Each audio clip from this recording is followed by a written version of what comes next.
안녕하세요. 저는 어느새 70을 바라보고 있는 할머니입니다. 이 나이에 제가 이렇게 글을 쓰게 될 줄은 몰랐는데 사람 사는 게 참 요지경이더군요. 자식 넷을 키우면서도 마음고생 한번 안 하고 살았는데 이 나이에 제가 이렇게 소가리를 하면서 살게 될 줄은 몰랐습니다. 그것도 다 늙은 영감탱이 때문에 말이죠. 저는 결혼한 지 벌써 50년이 다 되어 갑니다. 저는 20살을 넘기자마자 얼굴 두 번 본 남자와 결혼했어요. 어떤 사람인지 어떻게 살아온지도 모르는 사람과 하루아침에 부부가 됐습니다. 아버지가 잘 아는 집안에 장남이라는 말만 믿고 시집을 왔는데 막상 와서 보니까 결혼이라는 건 제가 생각한 것처럼 좋은 것만 아니더군요. 호랑이보다 무서운 시아버지는 하루 종일 나가 계셨다가 해가 지면 들어오셔서 저녁상만 차리면 호통을 치셨고, 사감 선생님처럼 매시간 저만 감시하고 계시는 시어머니는 제가 하는 것마다 사사건건 트집을 잡고 미워하셨어요. 새아기, 너는 명색이 장렬하는 애가 집에서 물 한 방울 안 묻히고 곱게 자랐는지 영 손끝이 뭉뚝한 게 재주가 없어 보인다. 이래서 여자가 키만 불쑥 크면 쓸데없다고 내가 그렇게 말을 했는데. 암튼 네 시아버진 여자 보는 눈이라고는 눈꼽만치도 없어. 그 어린 나이에 제가 뭘 알겠어요. 친정에서 장녀 얘기는 했어도 집안에 일해주는 분들이 있어서 저는 방 청소 외에는 한 번도 해본 적이 없이 시집을 왔습니다. 거기다가 살면서 부모님에게도 싫은 소리 한 번 안 듣고 컸기 때문에 어른에게 말대꾸하는 법도 몰랐죠. 그랬으니 시어머니가 무슨 소리를 하면 그냥 귀먹은 벙어리 마냥 가만히 듣고만 있어야 하는 줄 알았어요. 나중에 보니 당시에 시아버지가 밖으로 돌면서 여자를 만나고 다니느라 시어머니에게는 일절 관심이 없었답니다. 지금이야 그러면 무조건 이혼당할 일이지만 이상하게 그 시대에는 그런 말도 안 되는 짓거리를 하고 다니는 남자들이 많았어요. 시어머니는 본인이 시아버지 때문에 받는 스트레스를 자꾸만 저에게 푼 거죠. 이런 제 마음을 알아주는 사람은 아무도 없었습니다. 저는 혼자 끙끙 앓을 수밖에 없었어요. 친정에서는 제 속도 모르고 제가 부잣집에 시집가 편하게 사는 줄만 알았거든요. 제가 시어머니 구박에 힘들다고 한마디라도 하면 친정 식구들은 그래도 시댁에 돈이라도 있으니까 꼭 참고 살라고 했습니다. 언니는 그래도 형부가 장남이라 앞으로 돈 때문에 마음고생할 일 없잖아. 나 봐봐. 시부모님이라고 돈도 없는데 몸까지 아파서 평생 뒤치다꺼리만 하다가 인생 쪽나게 생겼어. 시부모님이 돈 많으면 뭐하니? 집에 일하는 사람 하나도 안 써서 그 큰 집 살림을 나 혼자 도맡아 살고 있는데 그뿐인 줄 알아? 매일 시어머니는 말도 안 되는 거로 꼬투리 잡아서 구박한다니까. 언니, 그래 봐야 몇 년만 참아. 시부모님들이 돌아가시면 그 재산 다 장남 주지 않겠어? 나 같으면 식모살이라도 해도 다 하겠다. 저 말고 다른 형제들은 다들 가난한 집으로 시집가서 돈 때문에 고생하고 있었거든요. 그랬으니 제가 하소연은 그냥 투정으로밖에 들리지 않았을 거예요. 하지만 저는 너무 힘들었습니다. 아무리 부잣집이고 뭐고 간에 하루도 마음 편히 다리 뻗고 자지 못하는데 다 무슨 소용인가 싶었죠. 거기다가 남편이라는 인간은 최악이었어요. 핏줄이라는 게 정말 무시 못하겠더라고요. 남편은 시아버지를 그대로 빼다 박았습니다. 저는 결혼식을 올리자마자 시댁에 들어와 살았는데 남편은 매일 밖에서 친구들과 어울려 다니며 술 마시느라 집에 안 들어오는 날이 허다했어요. 사실 남편이라고 크게 정붙이고 살 시간도 없다 보니까 밖에서 무슨 짓을 하고 돌아다니는지 신경 쓸 겨를도 없었습니다. 단지 시어머니한테 안 혼나고 하루가 무사하게 지나가길 바랄 뿐이었죠. 시어머니에게 된통 혼나고 남편도 들어오지 않는 밤이면 혼자 서러워서 울다가 잠들곤 했어요. 지금 생각하면 참 별일 아닌데 그때는 시어머니의 구박과 시아버지의 호통이 뭐가 그렇게 무섭고 서러웠나 몰라요. 어릴 때 시집와 마음 둘 곳이라고는 없는 시댁에서는 작은 일에도 가슴이 쪼그라들고는 했습니다. 그래도 아이들이 생기고 나서부터는 저도 삶의 의미가 생기면서 좀 달라졌어요. 몇 년 사이에 쉬지 않고 아들 넷을 낳았는데 정신없이 애들을 키우다 보니까 세상에 무서운 게 없어지더군요. 시부모님이고 남편이고 간에 저는 누구보다 제 아들들을 잘 키워내야 하니까요. 하루는 그런 적이 있었어요. 정신없이 애들을 보다가 시간을 보고 놀라서 막내를 등에 업고 주방으로 들어가 밥을 하고 있었습니다. 그런데 그때 밖에서 일을 보고 들어온 시어머니께서 저를 부르며 여기저기 찾고 다니시더라고요. 그러다 주방에 있는 저를 보고 소리를 지르면서 집안 꼴이 엉망이라고 구박을 하셨습니다. 도대체 너는 지금 시간이 몇 시인데 아직도 밥을 안 하고 있어. 조금 있으면 네 시아버지 들어오실 텐데 배고프다고 또 난리 나겠다. 죄송해요.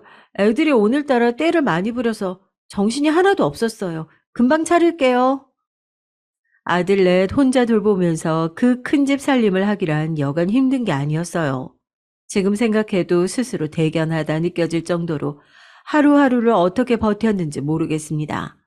그런데 시댁에서는 누구 하나 제 생각을 해주는 사람이 없었어요. 어이구, 남들은 6, 7씩도 혼자 다 알아서 키우는데 너는 맏며느리가 돼서 몸이 그렇게 둔해서 어디다 써먹냐? 아유, 네 시아버지가 배고프다고 호통치면 네가 알아서 해. 난 몸이 여기저기 쑤셔서 도저히 아무것도 못하겠다. 예전 같으면 저도 시어머니 말씀에 찍소리 못하고 있었겠지만 애 넷을 혼자 키우다 보니까 저도 간이 커져서 간간히 시어머니에게 말대꾸도 했어요.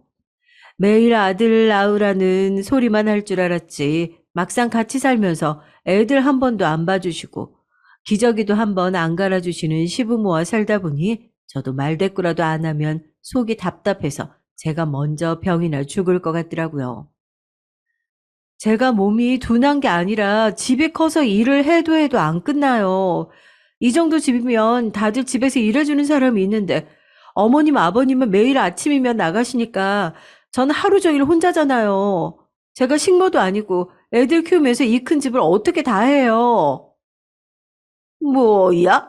아, 이게 어디서 시어머니한테 바락바락 소리를 질러? 너 친정에서 그렇게 가르쳤냐? 아니요. 친정에서 그렇게 가르친 게 아니라 어머님이랑 살다 보니까 제가 이렇게 변한 거예요. 어머님도 저처럼 꼬박꼬박 하루 3끼 차릴 때마다 욕먹어 보세요. 이렇게 안 변하는지. 하루 종일 나가시면서도 밥은 꼭 하루 3끼 집에 들어와서 드셨어요. 그럴 때마다 제가 밥상을 차리면 이건 짜네, 맵네, 음식이 영 늘지를 않네 하시면서 매번 구박하셨습니다.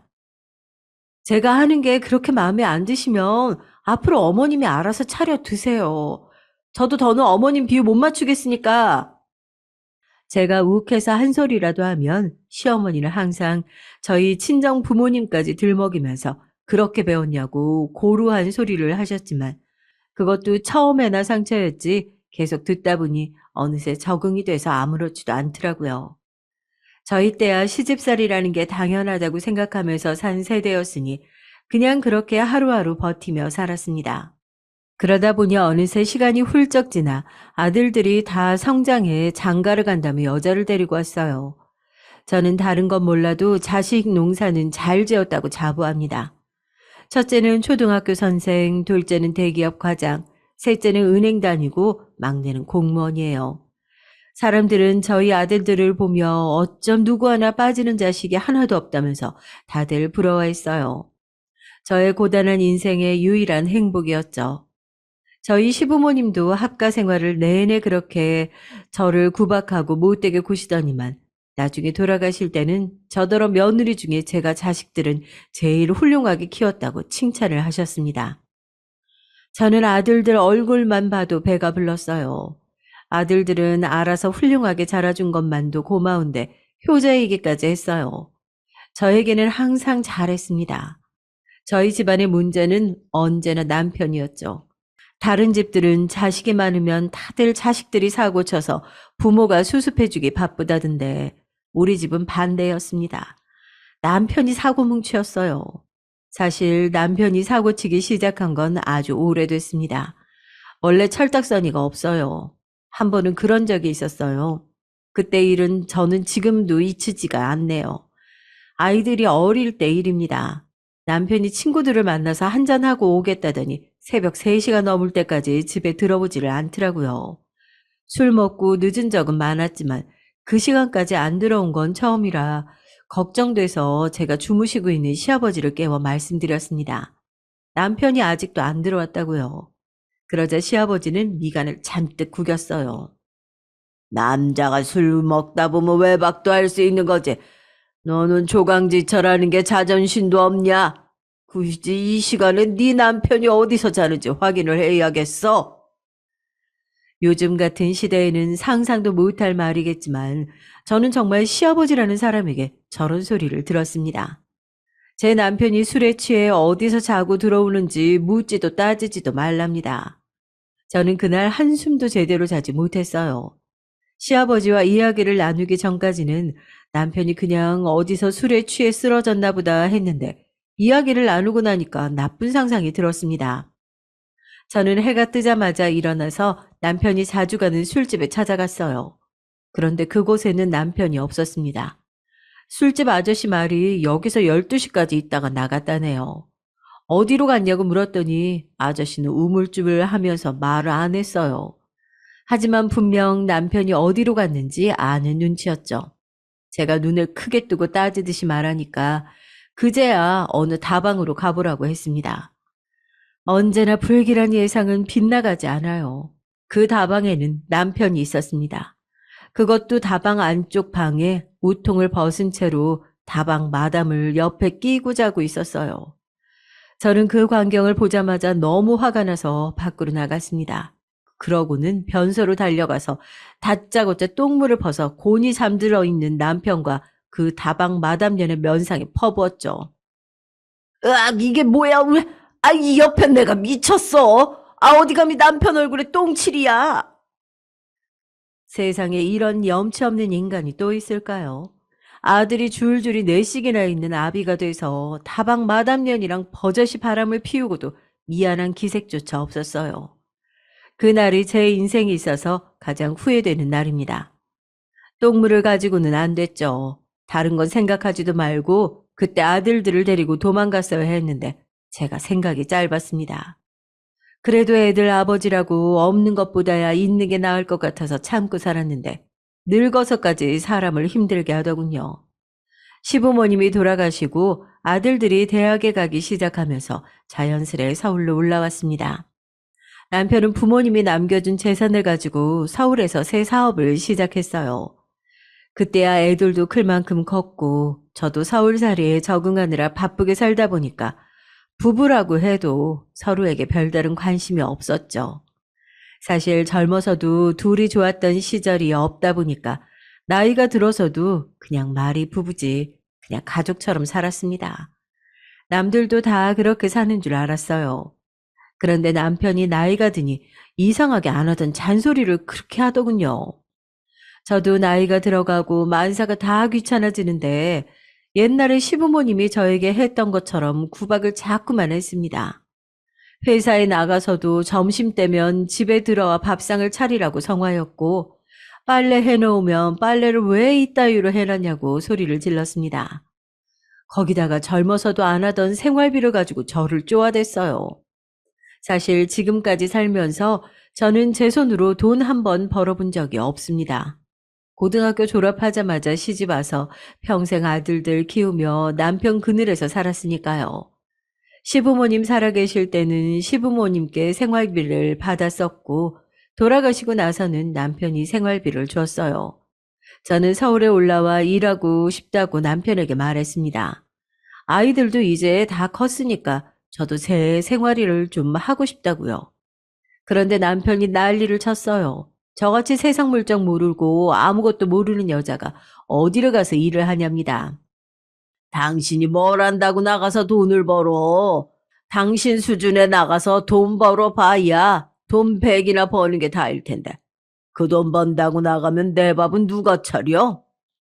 100을 벌든 200을 벌든 나도 더 늦기 전에 나가서 사람 구실하면서 살고 싶다는 거야.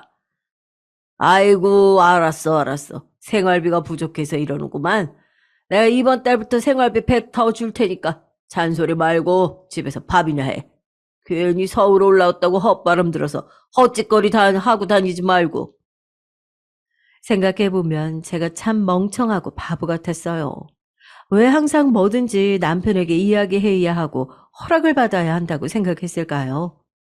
남편은 저에게 어떤 것도 말 안 하고 상의조차 해주지 않았는데요.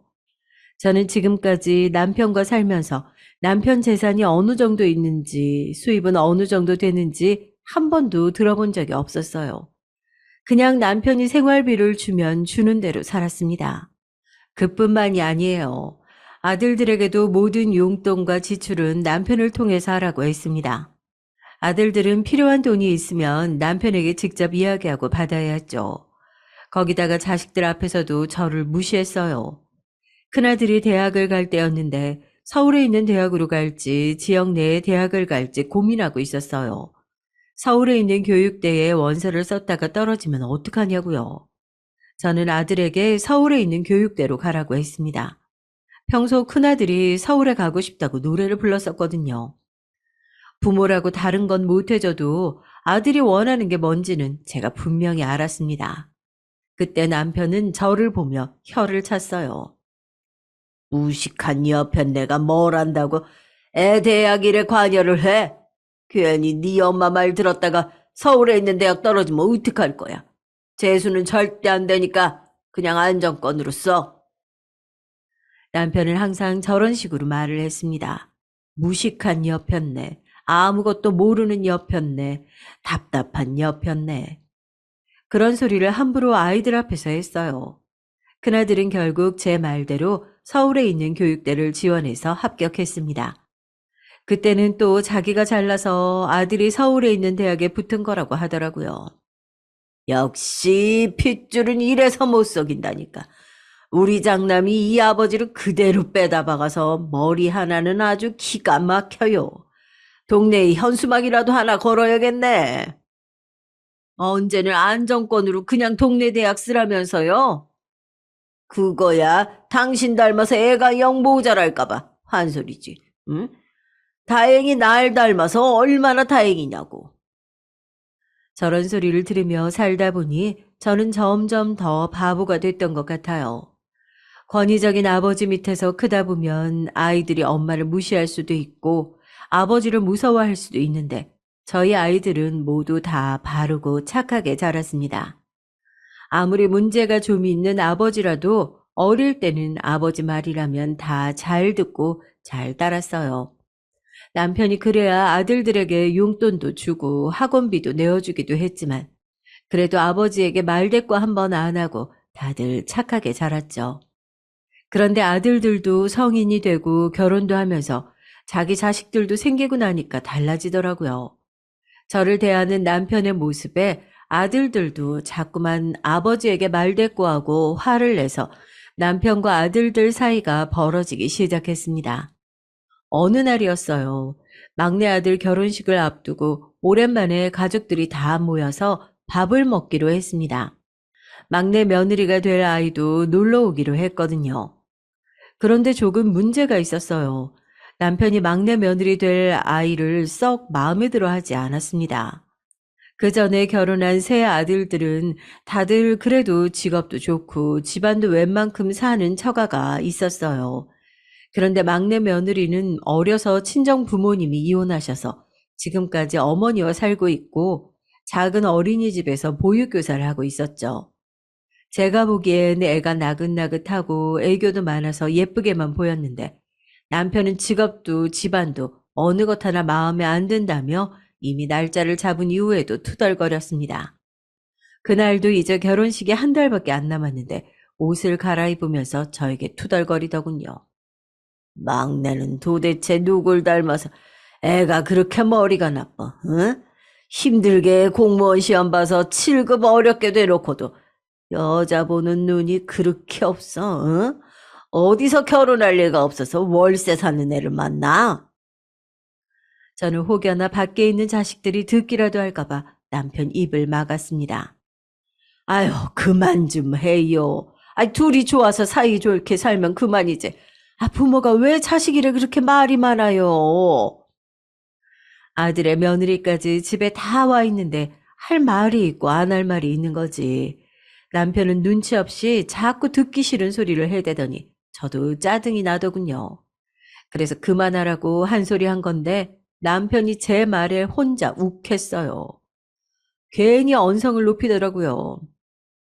당신이 이렇게 물러터졌으니까 자식들이 다 자기들이 알아서 잘나서 큰 줄 알잖아. 집도 내가 사주고 차도 내가 사줬는데 며느리 좀 잘 얻어오라는 소리를 왜 못해? 결국 밖에 있던 아들에게까지 소리가 들렸는지 장남이 급하게 방으로 들어왔습니다.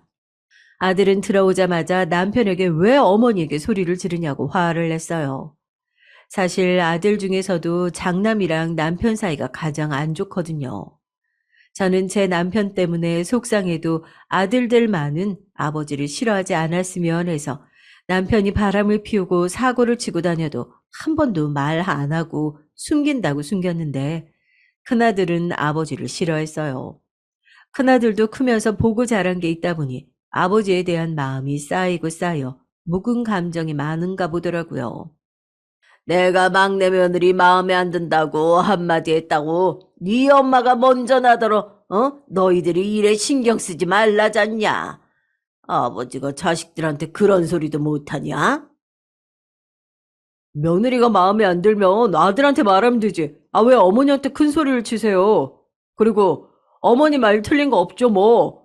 막내가 좋다는데 아버지가 싫은 게 무슨 상관이에요? 아버지는 저희가 좋다는 대로 다 하고 사셨어요? 큰아들은 아무래도 장남이다 보니 어릴 때 자기 아버지가 밖으로 돌며 여자들하고 어울려 다니는 걸 알고 있었어요. 진작 동네에 소문이 다 나기도 했고 본인이 직접 시내에 나갔다가 눈으로 본 적도 있대요.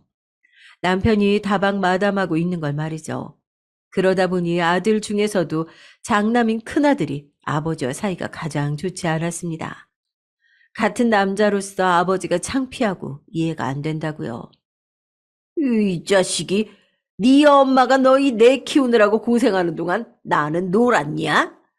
나도 너희 낸 먹이고 가르치느라 그런 거지. 내가 뭘 잘못했다고 이래? 남편은 말이나 못하면 그나마 중간이라도 갈 텐데 항상 자식이고 제 앞에 서고 뻔뻔하게 큰 소리를 쳤습니다. 돈 번다는 핑계로 밖에서 뭔 짓 하고 다니셨을지 알고 싶지도 않아요. 근데 더는 어머니한테 함부로 하지 마세요. 자꾸 그러시면 저희도 가만히 안 있을 겁니다. 으이씨고 너희들이 엄연히 박씨 자식인데 가만히 안 있으면 어쩔 거야? 호적이라도 파가겠다는 거야? 아이고 그만 좀 해요. 너도 그만해. 아무리 그래도 자식이 아버지한테 그런 소리 지르면 못 써. 저는 식구들이 모인 자리에서 괜히 큰 소리 나는 게 싫어서 아들부터 말렸습니다. 아무리 못난 아버지라도 자식들이 있는 앞에서 아들에게 싫은 소리 듣게 하기는 싫어서요. 아이고 집안꼴 잘 돌아간다. 이게 다 네가 새끼들을 잘못 키워서 그런 거 아니야. 이런 식으로들 해. 내가 장남이라고 너한테 재산 한 푼 줄 줄 알아? 꿈도 꾸지 마. 남편은 항상 이런 식이었습니다. 저나 자식이 자신의 기분을 거스르며 꼭 재산이나 생활비 이야기를 꺼내서 치사하게 굴었죠. 어머, 아버님 여기 계셨네요. 막내 서방님이랑 막내 동생 왔어요. 얼른 나오셔서 인사 받으셔야죠. 아이고, 그래, 그래, 우리 예쁜 며느리 보고 내가 참아야지. 나가자, 나가. 그나마 다행이라면 남편이 며느리면 아주 끔뻑 죽는다는 겁니다. 특히나 셋째 며느리는 자기 딸처럼 예뻐해요. 셋째 아들이랑 며느리가 둘 다 은행에 다니는데 아들은 은행 창구에서 대출 담당이고 며느리는 은행 본사에 있어요. 셋째 아들보다 며느리가 더 은행에서 직급도 높고 연봉도 높습니다. 처음엔 자기 아들보다 잘 나가는 며느리는 잘난 척한다고 안 된다고 하더니만 결혼하고 나서 생각이 싹 바뀌었어요. 셋째 며느리가 남편의 돈을 가지고 투자를 해줬는데 그게 대박이 나서 이익을 무지하게 많이 봤거든요. 아주 그 이후로 셋째 며느리라면 떠받들어 모십니다. 셋째 며느리가 머리만 좋은 게 아니라 성격도 싹싹하고 착해요. 항상 보면 위에 동서들이나 조카들도 잘 챙기고 저나 남편에게도 항상 살뜰하게 잘합니다. 남편이 막내 며느리가 될 애를 썩 마땅치 않아 한다는 것도 제일 먼저 알아챈 게 셋째 며느리예요. 자기랑은 상관없으니 신경 쓸 일도 아닌데 셋째 며느리는 항상 남편 앞에서 막내 며느리 칭찬을 했어요.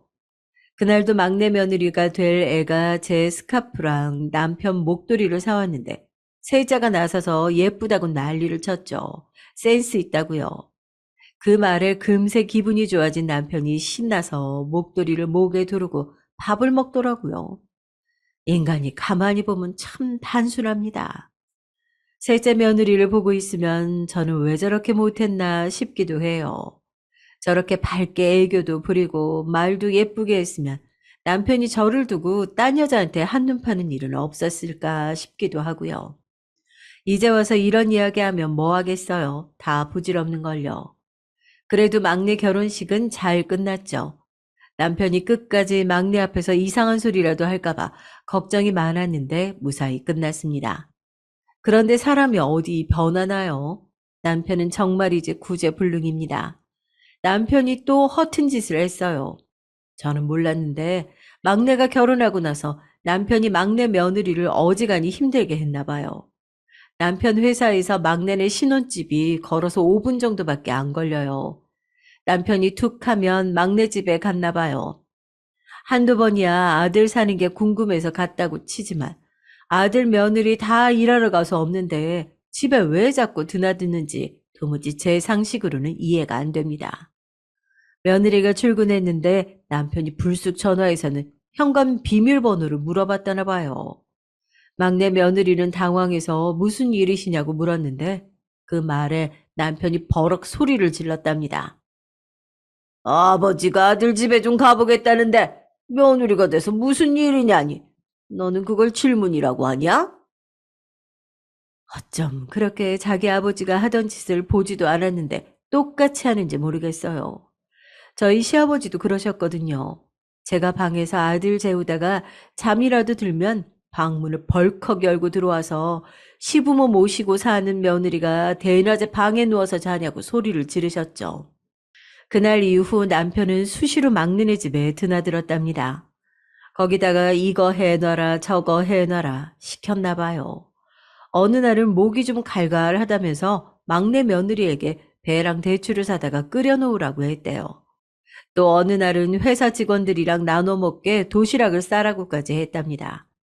착한 막내 며느리가 괜한 분란 만들기 싫어서 자기 남편한테도 말 안 하고 꼬박 반년을 남편이 시키는 대로 했나 봐요. 그러다가 중간에 이 사실을 알게 된 막내 아들이 이야기해서 저도 알았어요. 저는 정말이지 자식들 앞에 창피해서 얼굴을 들 수가 없었습니다.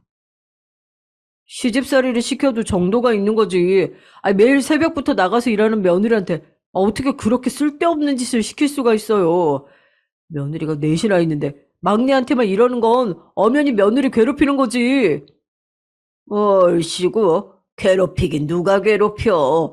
다른 며느리들은 시집 올 때 혼수고 얘 다니고 다 우리 집에 맞춰서 해왔는데. 야, 네 와이프는 달랑 몸뚱이 하나 가지고 왔잖아.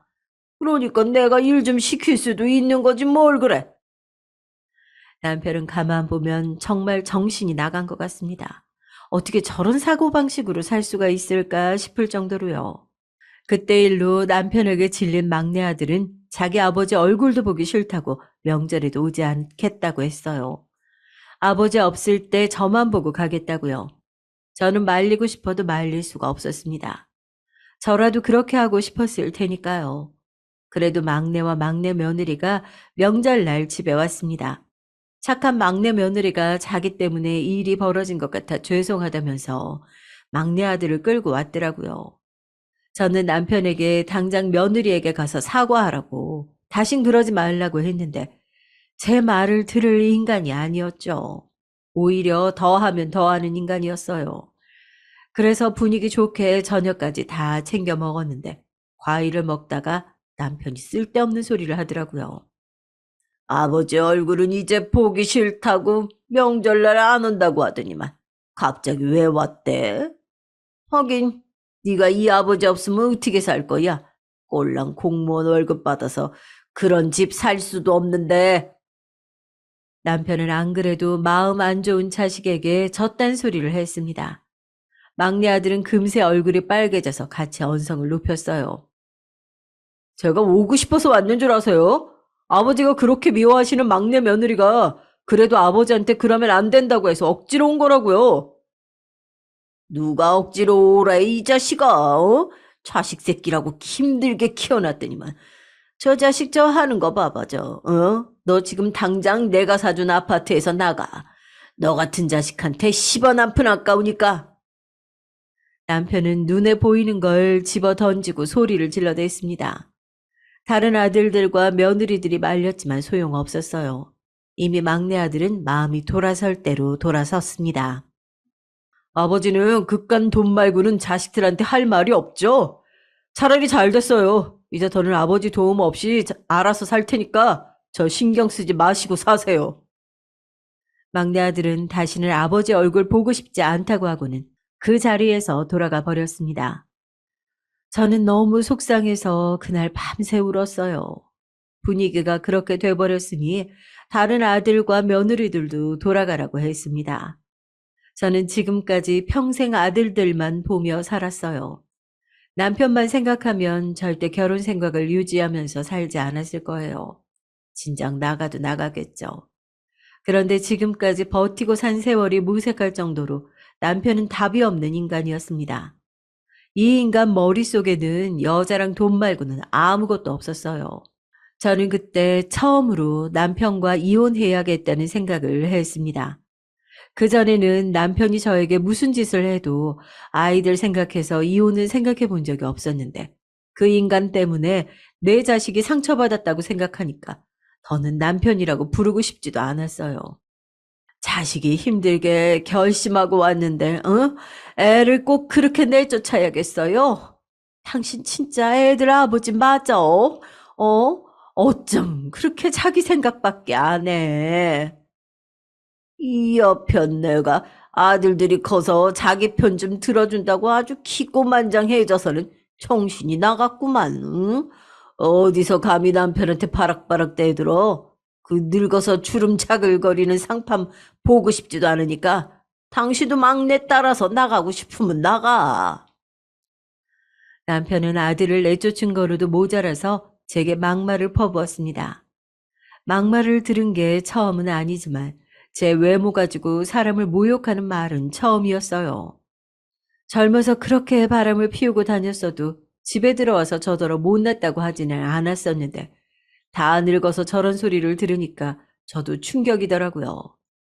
사람이 한 번 하기가 어렵지 한 번 내뱉으니 그 다음부터는 아주 저절로 나오더라고요. 남편은 툭 하면 저더러 늙었다, 못생겼다, 쭈글쭈글 징그럽다 하는 소리를 해댔습니다. 저는 진심으로 남편이 싫었어요. 그래도 그전까지는 미운 정으로라도 산다 싶었는데 이제는 그마저도 사라졌습니다. 저는 남편 없이 홀로 살 준비를 해야겠다고 마음먹었어요. 그래서 혼자 이것저것 배우러 다녔죠. 제가 잘하는 거라고 해봐야 애들 키우고 살림한 게 전부 다이다 보니 문화센터에서 하는 정리정돈 수업이랑 산후도우미 수업을 받으러 다녔습니다. 이 나이에 제가 할 수 있는 일이 많진 않겠지만 그래도 할 수 있는 데까진 하고 싶었어요. 아무리 제가 능력이 없어도 이런 취급을 받으면서까지 남편하고 살고 싶지 않았으니까요. 그런데 남편은 정말이지 답이 없는 사람이었습니다. 저도 남편이 싫은 마음을 붙잡고 간신히 살고 있는데 이 인간은 그걸 아는지 모르는지 추태를 부렸어요. 하루는 제가 문화센터 수업이 끝나서 집에 들어갔는데 웬일로 일찍 들어와서 거실에 누워 텔레비전을 보고 있더군요. 제가 들어오는지도 모르고요. 저는 뭘 보고 저렇게 집중했나 싶어서 다가가서 봤더니만 늙은이가 아주 주책이더군요. 입에 담기도 힘든 19금 영화를 보고 있었습니다. 아이고 남사스러워라. 이 놓친 내가 정신이 나갔나. 태어나부터 혼자 누워서 그딴 걸 쳐보고 있어요.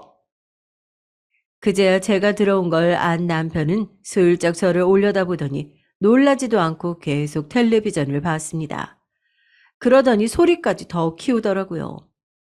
저는 드디어 저 인간이 노망이 났구나 확신했어요. 저는 꼴도 보기 싫어서 방으로 들어왔어요. 그랬더니 불쑥 들어와서 어디를 쏘다니냐고 오히려 저에게 소리를 치더군요. 저는 문화센터 갔다 왔다고 똑같이 소리를 질러줬죠. 그랬더니 남편 얼굴이 싹 바뀌더군요. 그러더니 한다는 말이 아주 가관이었어요. 이 여편 내가 아주 팔자가 늘어지네 늘어져. 어? 남편은 돈 버느라고 이 나이에도 나가서 열심히 일하는데 여편 나는 뭐? 문화센터? 남편은 또 시작이었습니다.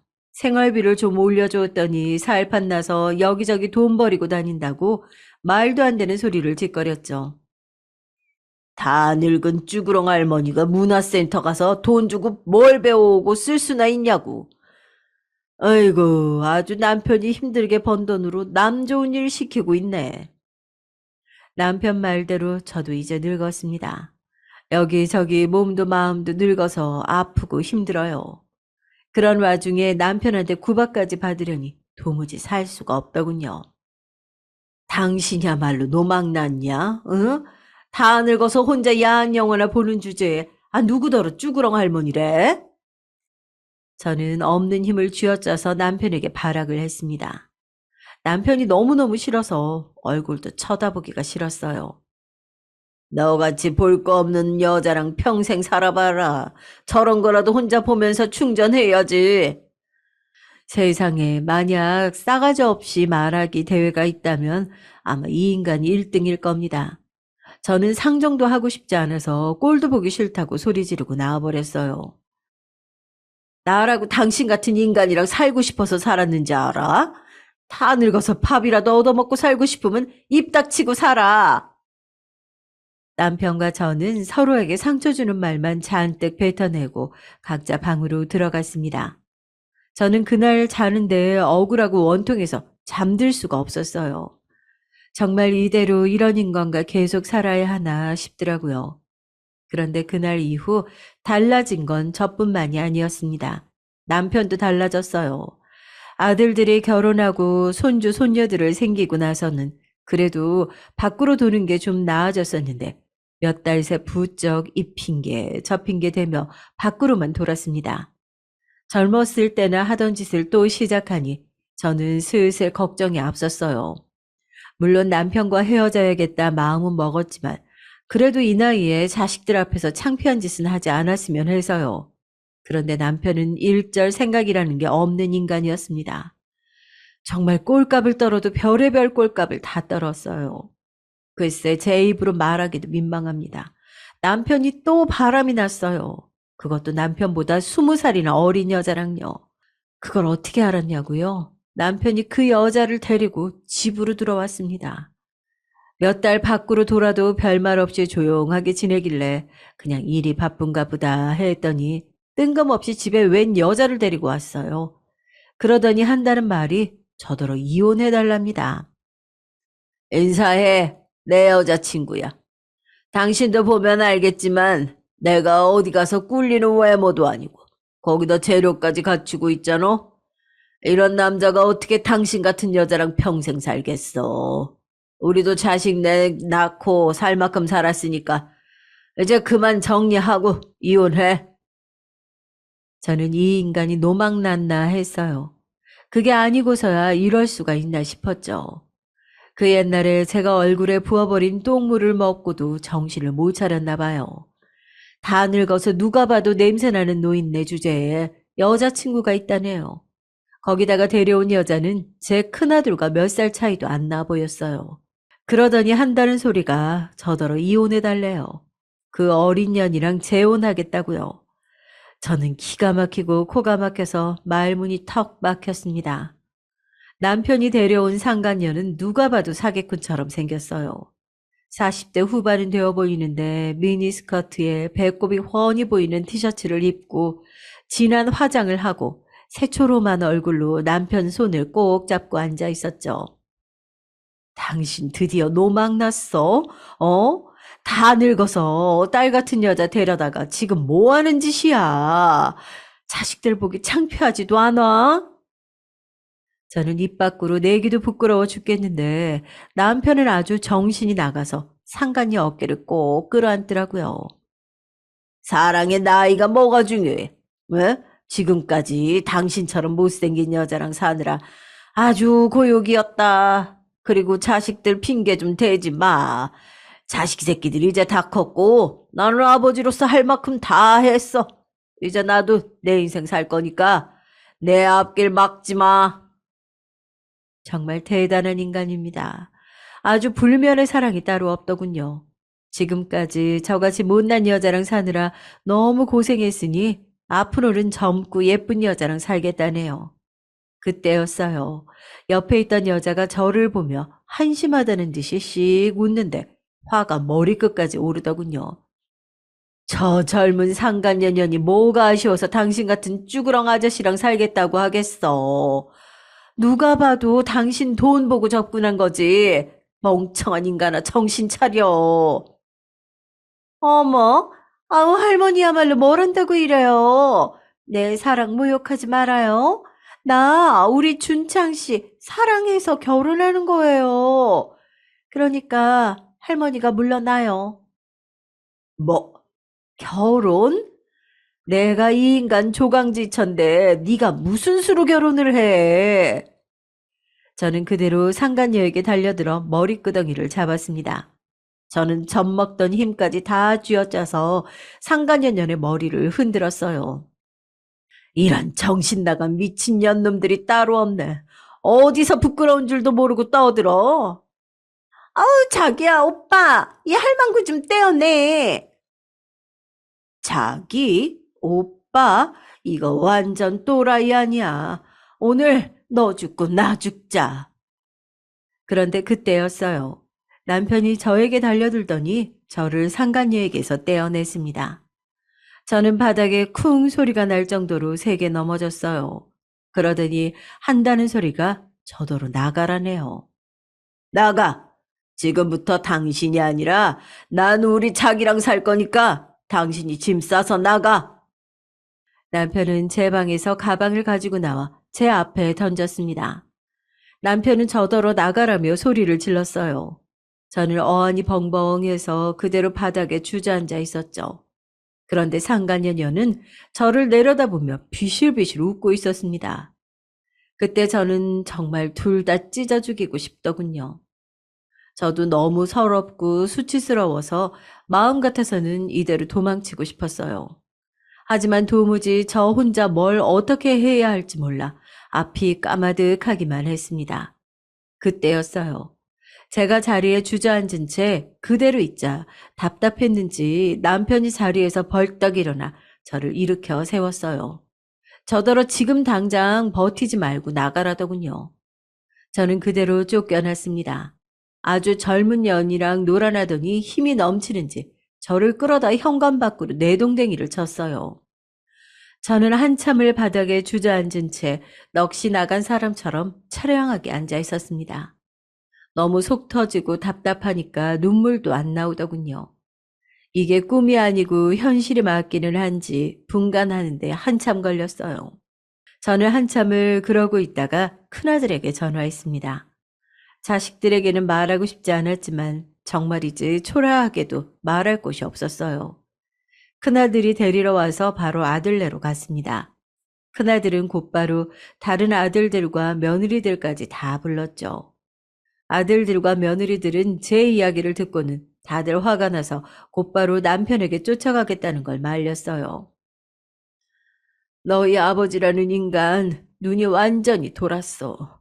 그 상간년년한테 미쳐서 자식이고 뭐고 없다니까. 아버지 제정신 아닌 게 어디 하루 이틀 일인가요? 아무리 그래도 어머니가 조강지처인데 왜 쫓겨나요? 버티고 있어야죠. 나 다른 거 다 필요 없다. 나도 어차피 그 인간이랑 더 안 살려고 했는데 잘 됐지 뭐. 내가 바라는 건 지금까지 내가 그 인간 마누라로 살면서 고생한 보상만 돈으로 받으면 돼. 그 순간 가만히 듣고 있던 셋째 며느리가 나서더군요. 어머니, 그거 가지고 되나요? 피해 보상의 위자료까지 몽땅 다 받아내야죠. 셋째 며느리는 절대 이대로 순순히 넘어가줘서는 안 된다고 했습니다. 그럼요. 이건 아버님이 제대로 선 넘은 거죠. 절대 이대로 넘어가선 안 돼요. 어머니, 걱정하지 마세요. 이번 일은 우리 며느리들이 해결할게요. 며느리들은 저보다 더 흥분해서 이 일은 그냥 좋게 좋게 넘길 수 없다고 했습니다. 무슨 수를 써서든 자신들이 알아서 할 테니까 걱정하지 말라네요. 저는 자식들에게 미안하면서도 든든했어요. 남편 복은 없어도 자식 복은 정말이지 타고났나 봐요. 자식들과 며느리들은 오랜만에 푹 쉬시라면서 제게 여행을 다녀오라고 했습니다. 그 사이 본인들이 다 알아서 해결하겠다고요. 저는 미안해서 어떻게 그러냐고 했는데 막내 며느리가 같이 가자고 하더군요. 막내 아들이 남편이랑 사이가 안 좋아서 최근에 자주 보지 못해 저도 몰랐는데 막내 며느리가 임신을 했다더라고요. 그래서 휴직 중이래요. 이 김에 저와 시간을 보내고 싶다고 같이 여행 가자고 했습니다. 저는 못 이기는 척 막내 며느리를 따라 나섰어요. 이때가 아니면 며느리랑 단둘이 언제 여행을 가볼까 싶어서요. 저는 너무 좋았습니다. 별거 안 하고 호텔에서 먹고 자고만 했는데도 남편이 없어서 그런지 마음이 너무 편해서 좋더군요. 얼마 만에 간 여행인지 모르겠어요. 애들 어릴 때나 시부모님 모시고 다녀봤지. 이렇게 남편 없이 혼자 가는 여행은 처음이라 모든 게 다 새로웠습니다. 여행에서 돌아왔더니 정말 상황이 전부 다 변해 있었어요. 며느리들은 저를 불러놓고 통장 하나를 건넸습니다. 저는 통장을 보자마자 입이 떡 벌어졌어요. 어머니, 이것 좀 보세요. 이 통장에 든 돈이 다 어머님 돈이에요. 저에게 믿기지 않는 일이 벌어졌습니다. 저는 정말 깜짝 놀랐어요. 제 이름으로 된 통장에 자그마치 30억이 들어 있었습니다. 저는 놀라서 이게 다 무슨 돈이냐고 했어요. 그러자 하는 며느리 말이 놀라웠습니다. 사실 아버님 돈으로 제가 투자 상품 가입한 게 많아요. 이번에 제가 아버님에게 지금 배우자 통장으로 가입해서 받아야 할 세금 할인받을 수 있다고 아버님에게 살짝 뻥을 좀 쳤거든요. 이거 다 이제 어머님 돈이에요. 우리 며느리들은 다들 저와 다르게 너무 똑똑합니다. 남편 돈으로 투자하던 상품의 수익금을 제 명의 통장으로 다 빼돌린 거죠. 그래야 세금이 적다고 남편을 속였지만 사실은 그렇게 해서 세금도 더 많이 내고 결국은 제 앞으로 다 옮겨둔 거예요. 남편이 돈이 많은 줄은 알았지만 이 정도인 줄은 몰랐습니다. 저한테는 생활비 100만 원 주는 것도 아까워서 매일 장은 시장에서 봐라. 냉장고 채워놓지 말고 그때그때 사서 만들어 먹어라 라고 하더니만 본인은 은행 VIP였다네요. 아무리 그래도 이 인간이 이 돈 나한테 온 거 알면 가만히 안 있을 텐데. 제가 다 알아서 이미 서류랑 세금이랑 다 정리한 거라 이건 누가 뭐래도 어머니 몫이에요. 걱정하실 거 없어요. 남편이 투자에 대해서는 셋째 며느리에게 모든 일을 다 일임한 덕분에 남편이 제 돈을 뺏어갈 수는 없다네요. 그뿐만이 아니에요. 큰며느리 친정오빠가 검사 출신인 변호사인데 며느리가 부탁해서 제 이혼 소송을 맡아주기로 했대요. 그 사이에 로펌에서 조사원으로 일하는 둘째 며느리가 남편과 그 상간녀년의 뒷조사를 했죠. 그런데 그 상간녀년이 전과가 있었다네요. 사기 혐의로 2년이나 복역을 했고요.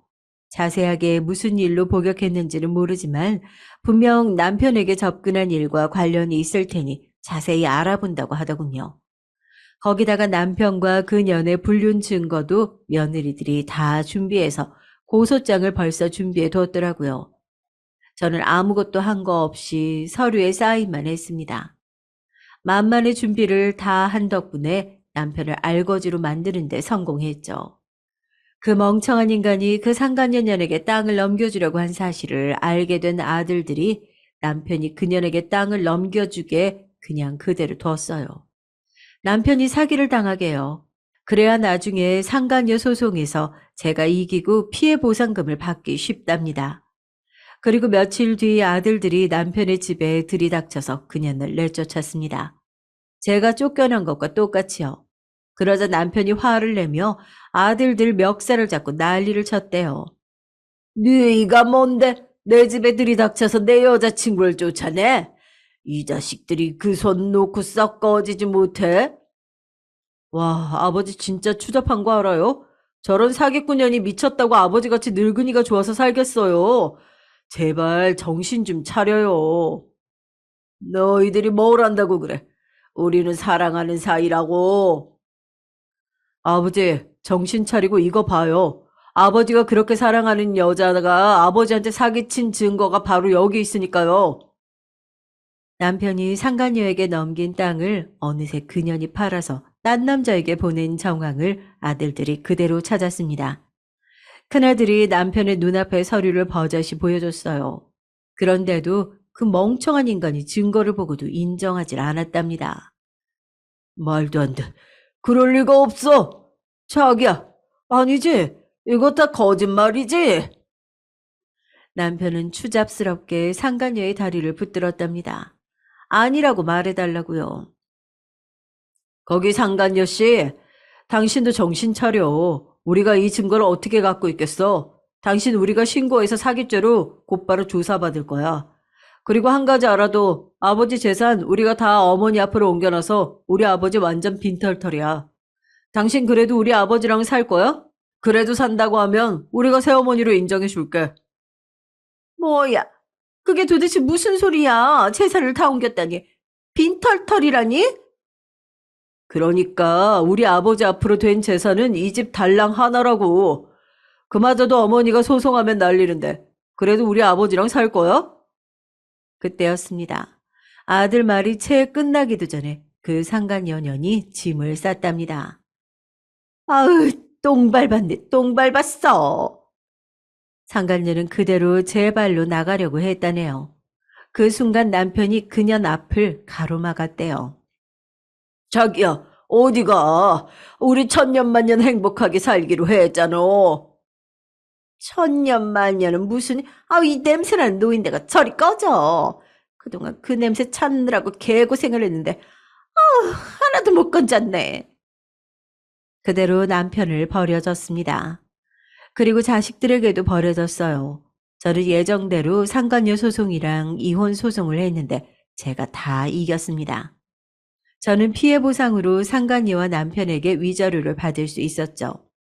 변호사 말이 남편이 살고 있는 집도 소송으로 받아낼 수 있다고 했는데 저는 그렇게까지는 안 했어요.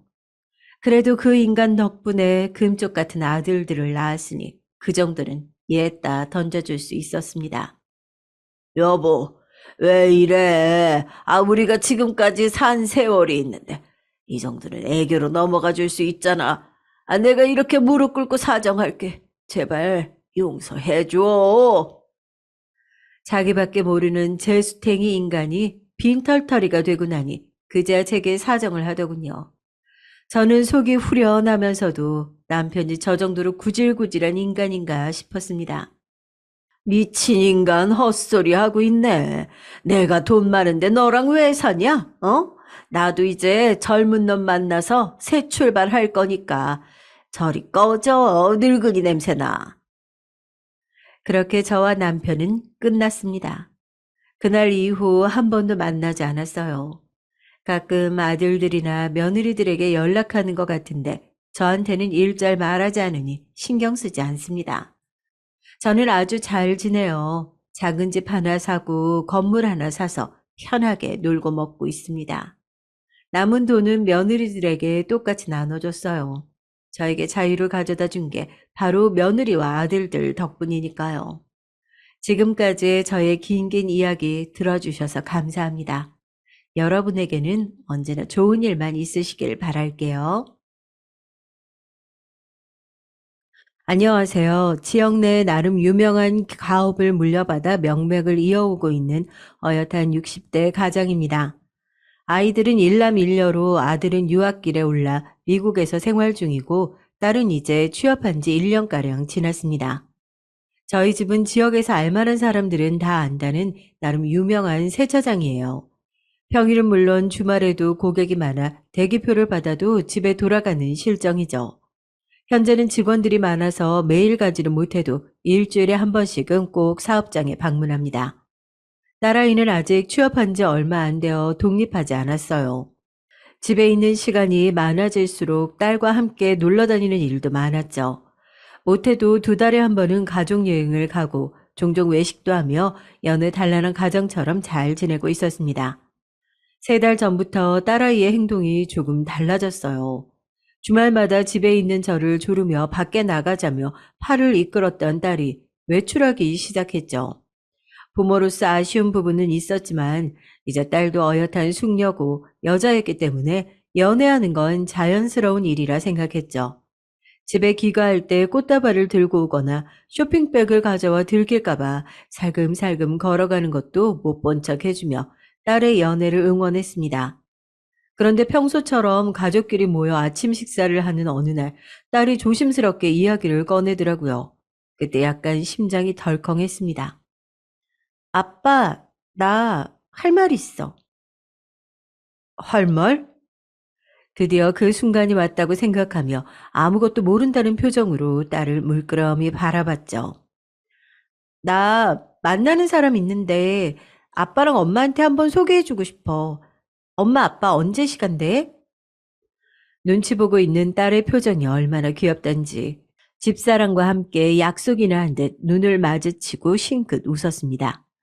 말없이 고개를 끄덕이며 딸을 바라보자 딸도 긴장이 풀린 듯 환하게 웃으며 바라봤죠. 자식을 키우는 부모로서 언젠가는 올 때라고 생각했기 때문에 편안하게 받아들이기로 했습니다.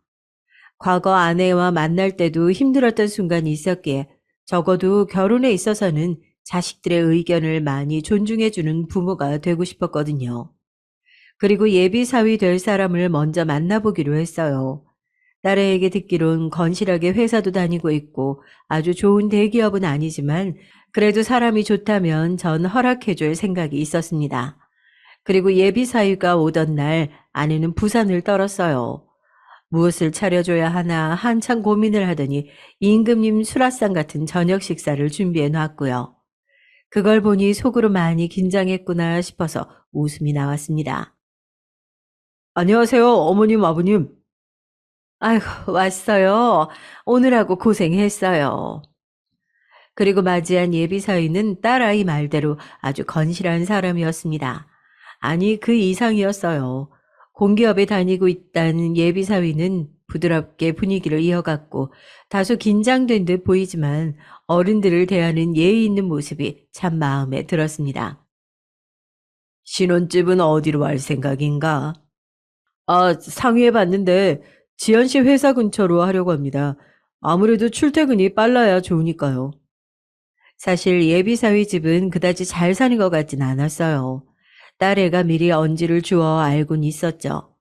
예비사돈이 오래된 빌라에 사는 걸 봐선 넉넉진 않았지만 그래도 저희 쪽이 여유가 있으니 아쉽긴 해도 너무 형편을 재고 따지지 않기로 했어요. 그리고 결혼에 관련된 이야기를 나눴는데 언젠가 있을 딸의 결혼을 위해 저도 돈을 넉넉히 모아놨지만 예비사위 측에선 회사를 다니며 저축을 잘 해놓았는지 집은 자기들의 여건대로 시작할 수 있다고 말하더라고요. 그래도 부모 마음이 있는지라 신혼집 정도는 제가 해주고 싶었는데 딸도 이 부분에선 강경하더라고요. 요즘은 다들 부모 도움받아 결혼하려는데 저들끼리 어떻게든 씩씩하게 해보려는 모습에 흐뭇하기도 했습니다. 그래도 신혼집은 제가 해주는 거로 마무리 지었어요. 젊은 사람들 돈 모으기 힘든 세상이니 그 정도 여력 있는 제가 나서주고 싶더라고요. 예비 사위는 그날 화기애애한 분위기 속에서 이야기를 나누다 돌아갔습니다. 아내도 마음에 드는 눈치인지 연신 싱글벙글이더군요. 아무쪼록 예비 사위의 인상이 좋으니까 그제서야 저도 마음이 한결 놓이더라고요. 보물 같은 내 딸 절대 아무에게나 보낼 수는 없었으니까요. 주변에서 친구 자식들이 뭐 때문에 이혼했다더라, 남자가 손찌검했다더라 하는 이야기 들려올 때면 저도 제 자식이 설마 그런 놈을 만날까 불안불안했는데 최소한 이 사위 녀석은 그럴 놈이 아닌 것 같아 보였습니다. 제가 즐거운 마음에서 결혼을 허락하고 나니 상견례 날짜는 빠르게 잡혔습니다. 막상 잡히니까 딸의 결혼이 더욱 실감나더라고요. 상견례 장소는 어디가 좋을지 상의하는 딸의 모습을 보며 기쁜 마음으로 같이 알아봐 줬고, 얘기가 나온 지 2주도 안 된 시점에서 상견례를 하러 출발하게 됐어요. 처음인지라 저도 긴장이 많이 되더라고요. 우리 예비 사돈들은 어떤 사람일까요? 여보, 괜찮은 사람이겠죠? 사위는 참 좋은데, 우리 딸 시집살이 하면 안 되잖아요. 아, 그럼 당연히 그러겠지. 너무 걱정하지 마. 아내에겐 긴장하지 않은 척 했지만 속으론 저도 무척이나 떨렸습니다. 남편 될 사람, 부모가 우리 부부를 어떻게 볼지, 시간은 어떨지 등등 별 생각이 다 들면서 저도 모르게 손에 땀이 배더라고요. 그렇게 맞춤 정장까지 빼입고 운전대를 잡았습니다. 딸은 뒷좌석에서 화장을 고치느라 바쁘고, 아내도 평소와는 달리 긴장한 표정으로 핸드백을 꼭 쥐고 있었죠. 말은 안 했지만 가족들은 모두 걱정 반, 호기심 반으로 같은 생각이었을 거예요. 그렇게 달려온 1시간 후 드디어 상견례장에 들어서게 됐습니다. 문 열리는 소리가 들리자 웅성거리던 소리가 멈췄고, 예비 사돈과 사위가 물끄러미 저희 가족을 바라봤어요. 그리고 백발이지만 깔끔하게 무스를 바른 예비 사돈의 얼굴에서 웃음기가 싹 가셨습니다. 덩달아 제 얼굴도 시간이 멈춘 듯 얼어버렸고요. 심상치 않은 기류가 흐르고 목 뒤에 식은땀이 흐르는 걸 느껴졌습니다. 곧바로 상황을 인지한 저는 저도 모르게 주먹을 꽉 쥐고 참을 수 없이 올라오는 분노를 짓누르려 애를 썼습니다. 그 순간 예비 사돈이 의자에서 일어나 빠르게 달려나와 제 앞에 섰습니다. 희중아, 희중이 맞지? 너는 이한? 어떻게 이런 일이? 도대체 무슨 일이냐며, 어떻게 된 일이냐며 모두가 물었지만 우리는 아무 대답도 할 수 없었습니다. 서로를 바라볼 뿐이었죠. 그러더니 그놈이 그대로 무릎을 꿇고 가지런히 모은 두 손을 허벅지에 올리고는 눈물을 흘리기 시작했어요. 아버지, 왜 이러세요? 자기 품보다 조금 더 큰 정장을 어색하게 차려입은 예비사위가 뛰어나와서 제 아버지를 일으켜 세우려고 했죠. 허나 예비사도는 제 이름만 불렀고 옛 기억이 걷잡을 수 없이 떠올라 순식간에 머리를 집어삼켰습니다. 제 볼에도 뜨거운 눈물이 흘렀고 곧바로 뒤돌아서 문을 잠갔어요. 그때 누군가가 두 팔로 저를 강하게 부여잡았습니다. 제발 나를 용서해 줘. 잘못했다, 잘못했다며 눈물을 흘리며 제 팔을 부여잡은 사람을 바라봤습니다. 아니, 용서할 생각 없다. 자네가 용서받을 짓을 했다고 생각하나? 그리고 이 결혼 파혼이다. 그렇게들 알아라. 저는 그 말을 남기고 상견례장을 유유히 빠져나왔습니다. 이 남자와의 인연이 이렇게 이어질 줄은 상상도 못했기에 나오고 나서도 저는 몸을 가누지 못하고 어딘가에 기대어 숨을 몰아쉬어야 했어요. 곧바로 딸이 뛰쳐나와 왜 그러냐고 울고불고 난리를 피웠지만 입을 꾹 다물었습니다. 아빠, 제발 말을 해줘. 우리 아버님이랑 무슨 일이 있었던 거야? 말 못해. 아빠, 정말 이런 식이면 나도 섭섭해. 지금 얼마나 난린지 알아?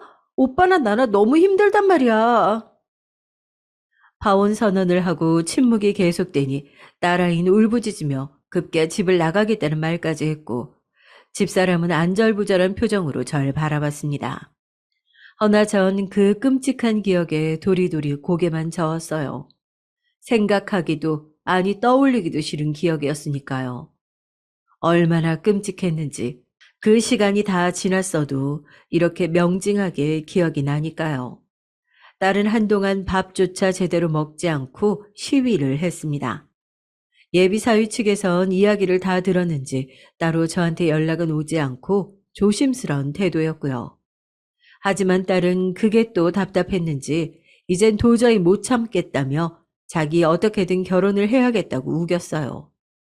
사실 저에게 소리까지 질러가며 말했는데 딸과 이렇게까지 대치한 적은 처음이라 아내도 놀라고 제 자신도 황망한 마음을 가눌 길이 없었습니다. 아빠를 지금까지 늘 존경하고 사랑했어. 근데 어떻게 무슨 일이 있었는지 몰라도 이렇게까지 내 마음을 모른 척해? 아빠가 나한테 이럴 수 있어? 넌 아무것도 모르니까 조용히 하고 있어. 싫어. 내가 내 결혼에 왜 말을 못해? 아빠야말로 이럴 권리 없어. 권리 없어? 내가 널 키웠는데. 네가 지금까지 무슨 돈으로 먹고 자고 했는데. 그놈 자식 아들이면 뻔해. 똑같을 거야. 똑같을 거라고. 아빠도 마음에 들어 했잖아. 그 사람 좋다며. 이제 와서 말을 바꾸는 게 어딨어. 여보, 그만해요, 제발. 집안은 그야말로 살얼음판 전쟁터 같았습니다. 늘 살갑던 부녀지간이었기에 더 이런 분위기가 힘들고 어려웠을 겁니다. 어느 부모가 안 그러겠지만 저에게 딸은 유독 더 아끼는 자식이었고 딸과는 시시콜콜 이런저런 얘기도 하고 주말이면 둘이서 놀러도 가는 둥 애착 관계가 무척 깊었으니까요. 그런 제가 왜 이렇게까지 딸에게 원망을 받으며 결혼을 반대하냐고요? 그럴 만한 이유가 있으니까요. 저는 한순간에 예비 사위의 인상도 바뀌어 보였습니다. 그저 악마로만 보였습니다. 그놈의 자식의 아들인데 지 애비 핏줄을 이어받았을 텐데 악마의 피가 어디 가겠나요? 분명 우리 딸한테 해끼칠 놈이었습니다. 자, 이제 여기까지 들으시면 무슨 일인지 모르실 테니 이제부터 잠시 제 이야기를 해드릴게요. 부디 귀 기울여 들어주세요. 어렸을 때부터 제 오른쪽 다리는 불편했습니다. 태어난 지 몇 개월 안 되어 의사로부터 소아마비라는 진단을 받았고 부모님은 땅이 무너지는 듯한 슬픔에 주저앉았죠. 가업을 물려받아야 할 금쪽 같은 아들이 소아마비라는 사실에 부모님은 며칠째 세차장 일에도 집중하지 못했지만 생활력 강한 성격 덕택에 일상으로 다시 복귀하실 수 있었습니다. 원래 함께 출근하시던 부모님은 타고난 신체적 장애로 차별받는 것을 원치 않았기에 극진한 정성으로 교대로 근무하며 저를 보살피셨어요. 그럼에도 제가 걱정되셨는지 부모님께서는 항상 제게 물으시곤 했죠. 희중아, 다리 많이 아프지 않아? 엄마가 좀 주물러 줄까? 괜찮아요, 엄마. 얼른 일 나가세요. 다리를 절뚝거리며 때때로 경련이 올 때도 있었고 참을 수 없는 고통에 무릎을 부여잡을 때도 있었지만 부모님을 걱정시키고 싶지 않아 늘 잘 둘러대곤 했어요. 제가 아프더라도 부모님께서 걱정하시는 모습을 보는 건 더 싫었으니까요. 다행히 국민학교도 착한 친구들을 만나 문제없이 잘 졸업했고 문제가 아예 없었다면 거짓말이었지만 다리가 불편해도 학교 생활을 나름대로 잘 해나가고 있었죠. 하지만 중학교에 입학하고 나서부턴 모든 게 달라지더라고요. 저는 이 학창 시절 때의 기억으로 평생을 마음에 큰 상처를 지고 살게 됐고 세상에서 가장 끔찍한 악연을 만들게 됐습니다. 입학식 날은 부모님이 세차장 일로 나오지 못했어요. 아쉬웠지만 어쩔 수 없다고 생각했기에 언제 끝날지 기다리며 주위를 둘러볼 뿐이었습니다. 꽃다발을 들고 와 자식들과 함께 교사에게 인사를 건네는 부모들이 가득 찬 교실 안은 언제나 그렇듯 어수선했어요. 문득 시선이 느껴졌고 자연스럽게 눈길을 돌리자 노란 머리로 염색한 남자아이 한 명이 희죽거리며 저를 바라보고 있었습니다. 그때까진 아무 생각 없었지만 왠지 그 노란 머리 남자아이 시선이 어딘지 모르게 불쾌하고 쎄해 몸이 저절로 떨려왔어요. 희중아, 학교는 어땠니? 그냥 그렇죠 뭐. 괜찮았어요. 당장 다음 주면 입고 나갈 중학교 교복을 다림질하며 어머니가 물어봤을 때도 그 남자애가 떠올랐지만 그냥 그렇지라는 무뚝뚝한 대답만 한 후 방 안에 들어갔습니다. 그리고 어쩐지 불안한 마음이 드는 건 내 기분 탓이라고 생각하며 침대에 누웠어요. 월요일이 되자 분주하게 준비하기 시작했죠. 불편한 다리로 부모님은 돌아가며 저를 학교에 데려다 주곤 했어요. 차로 20분 거리였는데 중학교로 가는 풍경은 왠지 낯설었습니다. 설레는 마음 반, 낯선 마음 반으로 차에서 내렸고 과일통을 챙기라는 부모님 외침을 뒤로하고 학교 안으로 들어갔어요. 웅성거리며 서로 모여서 떠드는 반 아이들 틈 사이로 담임 선생님이 써주신 자리 배치표를 참고해서 자리에 앉았습니다. 자리는 26번으로 창가 쪽에 위치한 맨 끝자리였어요. 나쁘지 않네. 지루하면 밖에 쳐다보면 되겠다라는 생각으로 자리에 앉았고 주변 친구들을 관찰하기 시작했습니다. 주변 친구들을 둘러보다 저번 주에 보았던 노란 머리의 친구가 다른 친구들과 딱지치기를 하고 있는 걸 발견했어요. 어쩐지 모를 불길한 예감이 들었지만 애써 무시한 채 주위를 계속 둘러봤습니다.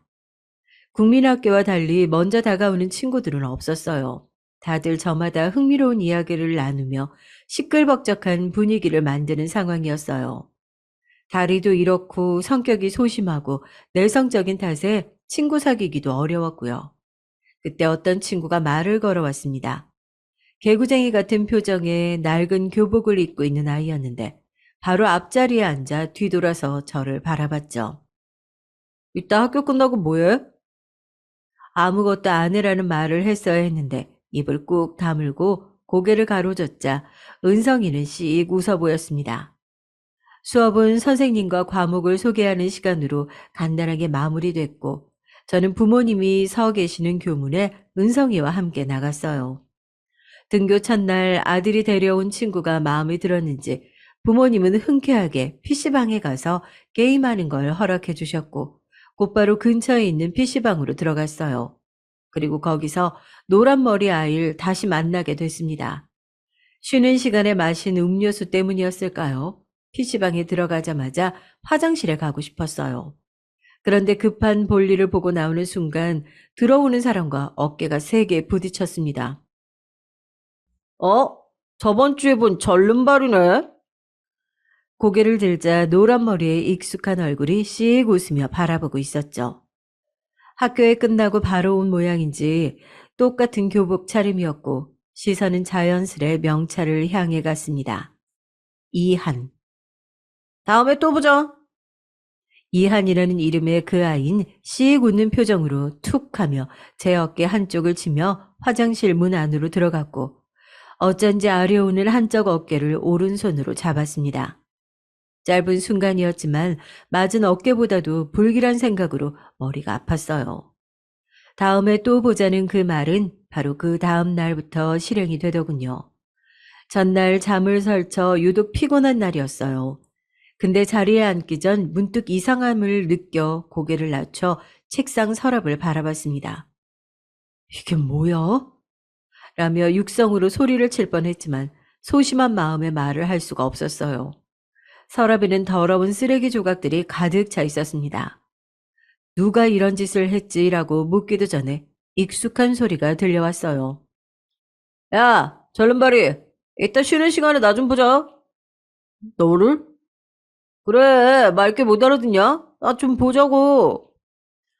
고개를 돌리자 노란 머리가 두 손을 주머니에 꽂고 웃으며 쳐다보고 있었어요. 노란 머리의 주변에는 그의 패거리로 보이는 아이들 3명이 아무 말 없이 희죽거리며 함께 저를 쳐다보고 있었죠. 그 친구를 제외하고는 다들 덩치는 또래 친구들과 비슷했지만 떼거지로 몰려다녀 아무도 건드릴 수 없는 무리 같아 보였습니다. 교실 안 분위기는 순식간에 적막이 됐습니다. 왁자지껄하던 아이들은 너나 할 것 없이 일제히 고개를 돌려 우리 쪽을 바라보고 창피함에 얼굴이 뜨거워지는 걸 느꼈어요.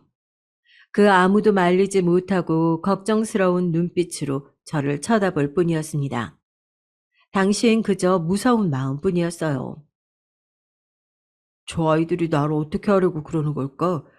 선생님한테라도 말해야 할까? 아니면 부모님한테 말할까? 어떡하지? 머릿속에는 걱정으로 가득 차 이미 수업은 귀에 들어오지도 않았어요. 수업을 마치는 종이 울렸고 툭툭 소리가 나는 교실 뒷문을 바라보자 노란 머리 패거리 중 하나였던 갈색 머리가 손짓하며 저를 불렀어요. 순간적으로 은성이의 뒷모습을 봤지만 잠에 빠진 모습에 깨울 생각도 접었어요. 떨리는 가슴을 부여잡고 교실 문을 나선 저는 곧 남자 화장실로 들어갔습니다.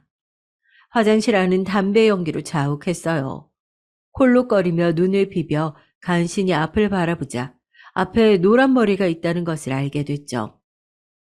앞으로 하루에 한 번 매점 가서 빵 사와라. 어? 빵 사오라고. 안 사오면 알지? 그날부터 저의 매점 출석은 시작됐습니다. 점심시간 전에 가져다 주지 않으면 온갖 욕설과 함께 친구들 앞에서 조롱거리로 만드는 등 보복적인 행동이 반복됐어요. 조금만 비위에 거슬려도 오른쪽 다리를 때리려는 신용을 했고 그때마다 아무 말 없이 참아야 했습니다. 그러던 어느 날 저희 어머님께서 걱정이 되셨는지 저를 붙잡고 물으시기도 했어요. 예, 희중아, 너 아무래도 표정이 너무 안 좋다. 무슨 일 있으면 엄마한테 말해봐. 혹시 다리 때문에 애들이 놀리기라도 하는 거야? 저희 어머니는 제 다리가 아이들 사이에서 약점이 될 거라는 걸 어떻게 아셨던 걸까요? 어쩌면 당연했던 걸까요? 저는 어머니 말에 노란 머리 패거리들을 그대로 일러바치고 제가 무슨 일을 당하고 있었는지 고백하고 싶었지만 그러지 못하고 미련하게도 아니라고 재차 둘러댔습니다. 그러다 사건은 얼마 안 가 터졌어요. 매점에 다녀와서 잠깐 사물함에 넣어두었던 간식이 없어졌습니다. 부모님께 받았던 용돈도 그날 마침 집에다 두고 가져오지 못했던 날이라 머릿속이 순식간에 하얘졌어요. 빈손으로 노란머리에게 가면 분명히 더 큰 후환이 기다리고 있다는 것을 본능적으로 알았거든요. 다급하게 여기저기 찾아 헤맸지만 눈을 씻고 찾아봐도 보이지 않았습니다. 곧 수업 시간이 시작될 예정이었지만 저에겐 그런 것들이 전혀 눈에 보이지 않았어요. 선생님께 혼나는 것보다 친구들에게서 올 보복이 더 무서운 저였기에 아무 생각 없이 교실 밖을 뛰쳐나가 매점으로 갔습니다. 아저씨, 여기 간식 놓고 간 거 없어요? 아무것도 안 놓고 갔어, 학생. 무뚝뚝한 아저씨가 손짓으로 X표를 해보였습니다. 하늘이 무너지는 것 같았어요. 절망, 그 단어밖에 생각이 안 나더군요. 급한 상황이라 어찌됐든 방법을 찾아야 했어요. 머리가 지끈지끈 아파오고 갑자기 어지러지더군요. 가만히 앉아서 뚝뚝 흐르는 눈물에 눈을 감고 있었죠. 그때 누가 제 어깨를 치더군요. 고개를 들어 바라보자 은성이가 과자 봉지와 우유 하나를 건넸어요. 이거 갖고 가. 꼭 갚고. 아무 말 없이 은성이를 쳐다봤습니다. 은성이 눈에는 정말 바보 같아 보였을 거예요. 매점 문 앞에 주저앉아 울고 있는 꼴이라니. 간식을 빨리 받으라며 씩 웃는 은성이를 보며 덥석 받을 수는 없더라고요. 끝까지 숨기려고 했는데 창피함에 눈물이 더 터져 나왔고 은성이는 말 없이 옆에 나란히 앉았습니다. 얘기를 들어보니 이미 2주 전부터 은성이는 제가 매점에 가는 걸 의심스럽게 봤어요. 어느 날은 자는 척하며 교실 문 밖에 나서는 저를 따라가 봤다고 했죠. 평소에 불량식품을 잘 먹지 않던 제가 매점에서 매일 한 움큼 사는 것을 보고 의심이 확신으로 바뀌었다고 했죠. 하지만 저에게 티를 내면 제가 너무 창피할 것 같아서 말을 못했다고 쭈뼛거리며 말하더군요. 네가 자존심 상할까 봐. 아무튼 이거 가져가. 걔네가 또 너한테 무슨 짓 하면 어떡해. 고마워. 그 순간 고맙다고 말하는데 왜 그렇게까지 눈물이 나든지. 자기가 대놓고 싸워주진 못해도 도와줄 수는 있다고 창피해하지 말라며 어깨를 토닥이는 은성이가 너무 듬직했습니다.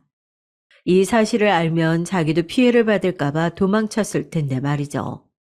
그날 이후 은성이와 저는 더 돈독해졌습니다. 가끔씩 은성이는 제가 등교할 때마다 미리 간식들을 사서 책상 위에 올려놔줬고 남자 화장실에서 제가 오래 나오지 않을 때면 선생님 오셨다고 화장실이 울릴 만큼 큰 소리로 외쳐줬죠. 덕분에 노란머리 무리의 괴롭힘도 조금은 약해질 수 있었습니다. 가끔씩 짓궂은 장난을 칠 때 빼고요.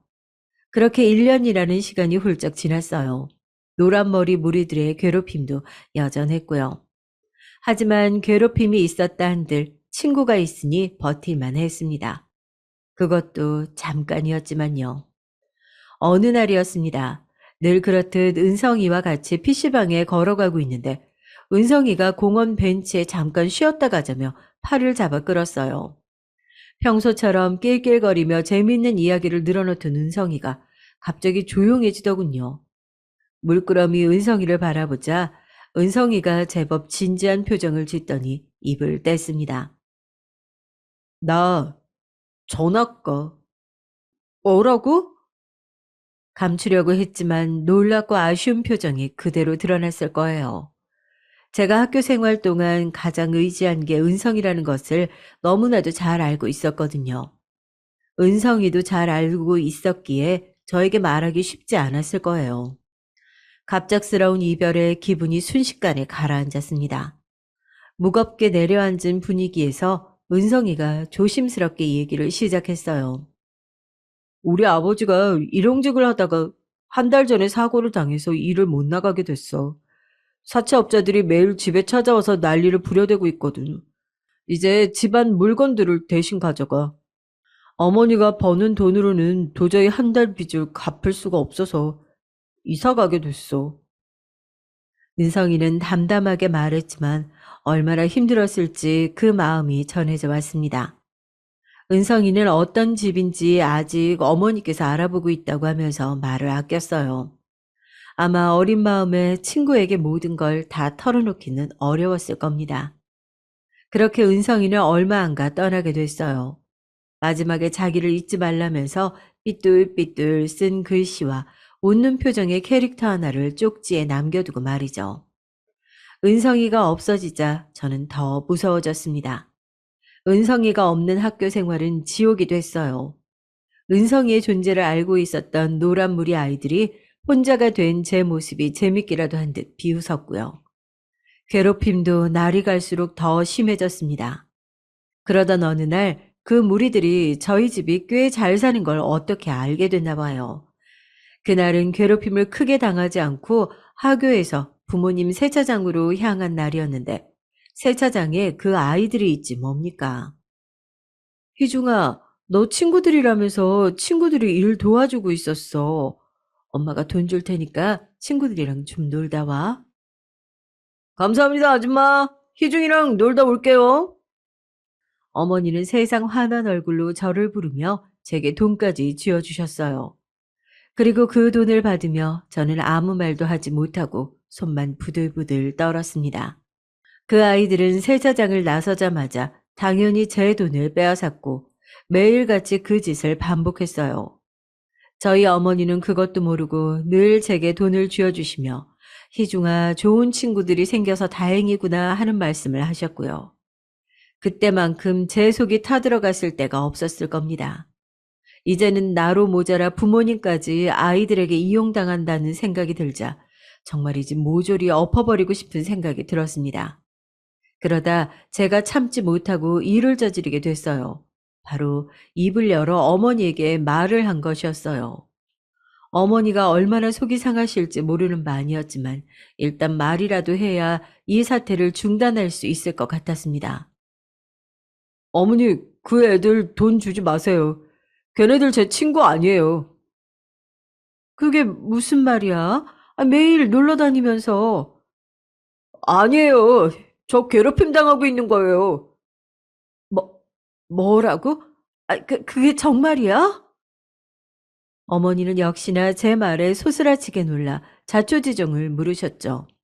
저는 충격을 받으실까봐 세세하게 그간의 괴롭힘을 다 말씀드리지 못했지만 그 아이들이 제게 심부름을 시킨다는 사실 정도만을 말씀드렸습니다.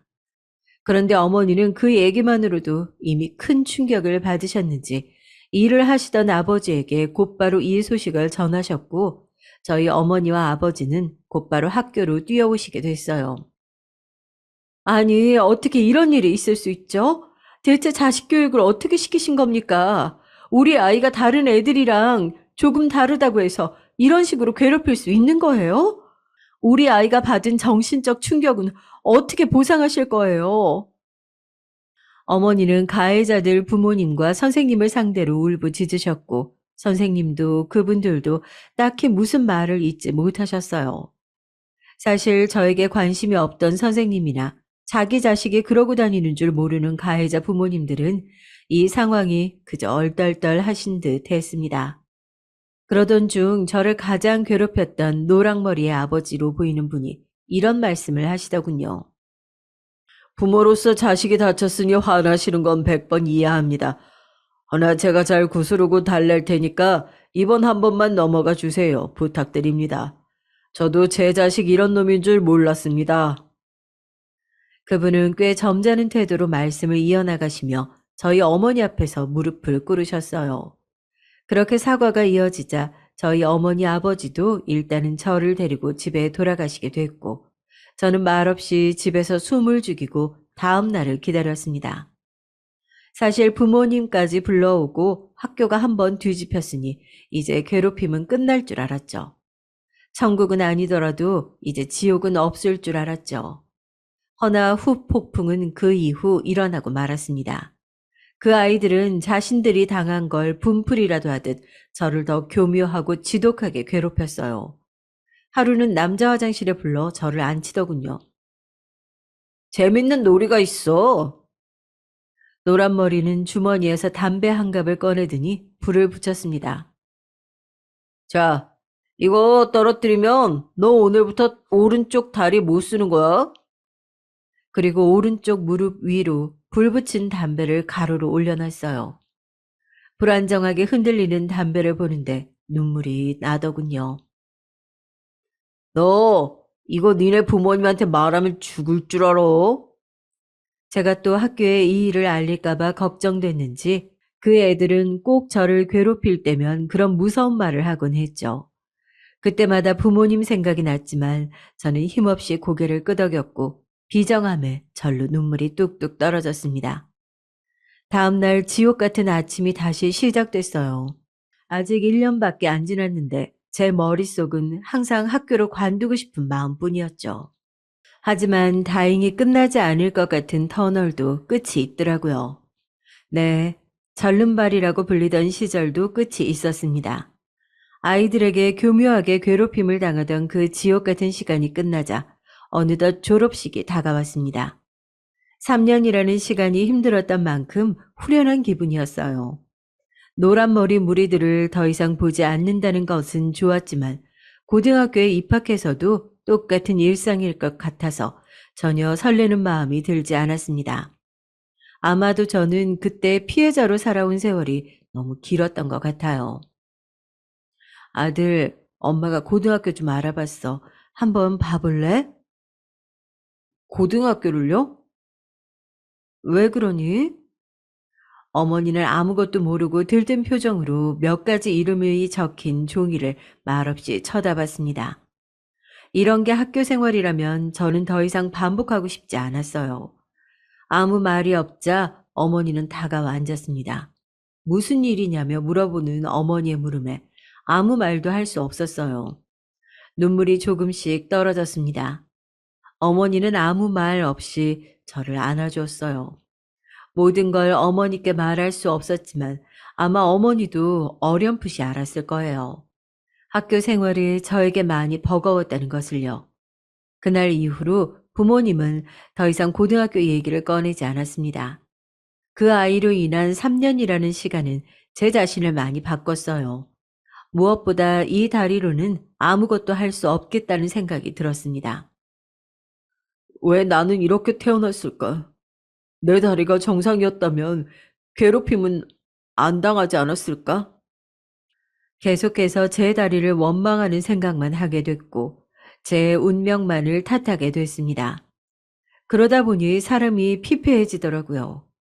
저는 졸업식이 끝나고 한 달 동안은 집에만 틀어박혀 있었어요.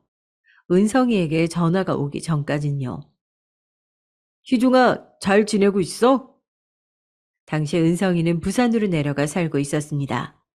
변두리에 집을 얻었는데 학교를 마치고 아르바이트를 하고 있다고 했어요. 가끔씩 잘 버티려 하다가도 무너질 때 은성이가 보고 싶었지만 차마 번호를 누를 수가 없었습니다. 안 그래도 은성이가 힘들 텐데 안 좋은 소식을 전해주고 싶지 않았거든요. 고등학교는 어디 다니고 있냐며 묻는 은성이의 물음에 대답을 못하자 잠시 정적이 돌았습니다. 우리 꼭 성공해서 다시 만나자. 이제 갓 중학교를 졸업한 아이의 입에서 저 말이 나왔다는 게 지금 보면 참 우스우면서도 씁쓸한 말이었지만 당시 저는 은성이의 말에 눈물을 꾹 참아야만 했죠. 그 말은 저를 일깨워주는 한마디였습니다. 거짓말처럼 저에게 의욕이라는 것이 생겼어요. 그 후 일주일에 한 번씩 부모님의 성화에 못 이겨 받았던 재활치료도 매일 나가기 시작했습니다. 기분 탓인지 다리가 조금씩 나아졌달까요? 아침에 일어나면 늘 육교를 지나 동네 한 바퀴를 뛰었습니다. 상쾌한 공기를 맡으며 지나치는 사람들을 보니까 마음이 한결 가벼워졌어요. 재활치료를 하고 나서는 독서실에 항상 들렀어요. 그렇게 꼬박 같은 일상으로 2년, 3년이 지나 저는 꿈 같은 검정고시 합격을 하게 됐고 여느 학생들처럼 희망으로 가득 찬 20살을 맞이할 수 있었습니다. 다른 사람들처럼요.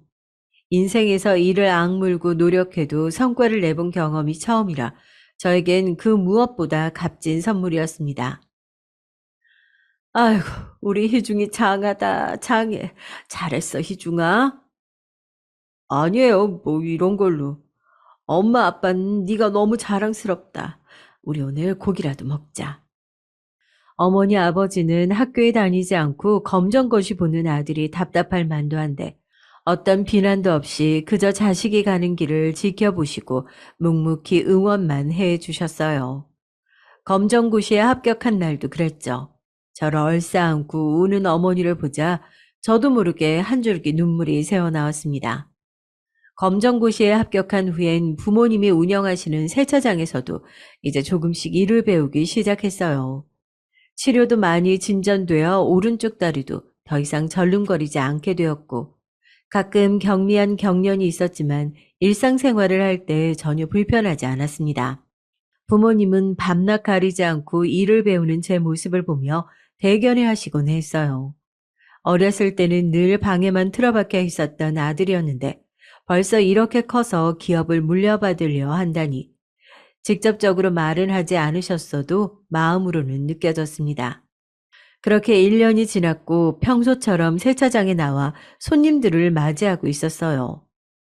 쾅 멀리서 들려오는 소리에 황급히 소리가 난 곳으로 뛰어갔죠. 차 문을 열다가 부딪혀 버렸는지 차 모서리가 찌그러져 있었고 기계에는 작은 흠집이 나 있었습니다. 어머, 이거 어쩌죠? 제가 면허를 딴 지 얼마 안 돼서 이런 실수를 했네요. 죄송해요. 어떻게 보상해 드려야 할까요?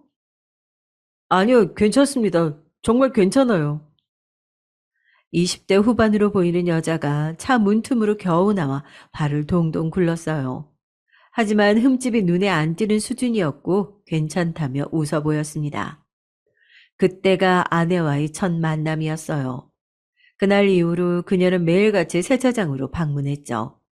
말로는 차가 매일 더러워진다며 어쩔 수 없다고 하지만 그녀의 방문이 나쁘지만은 않았습니다.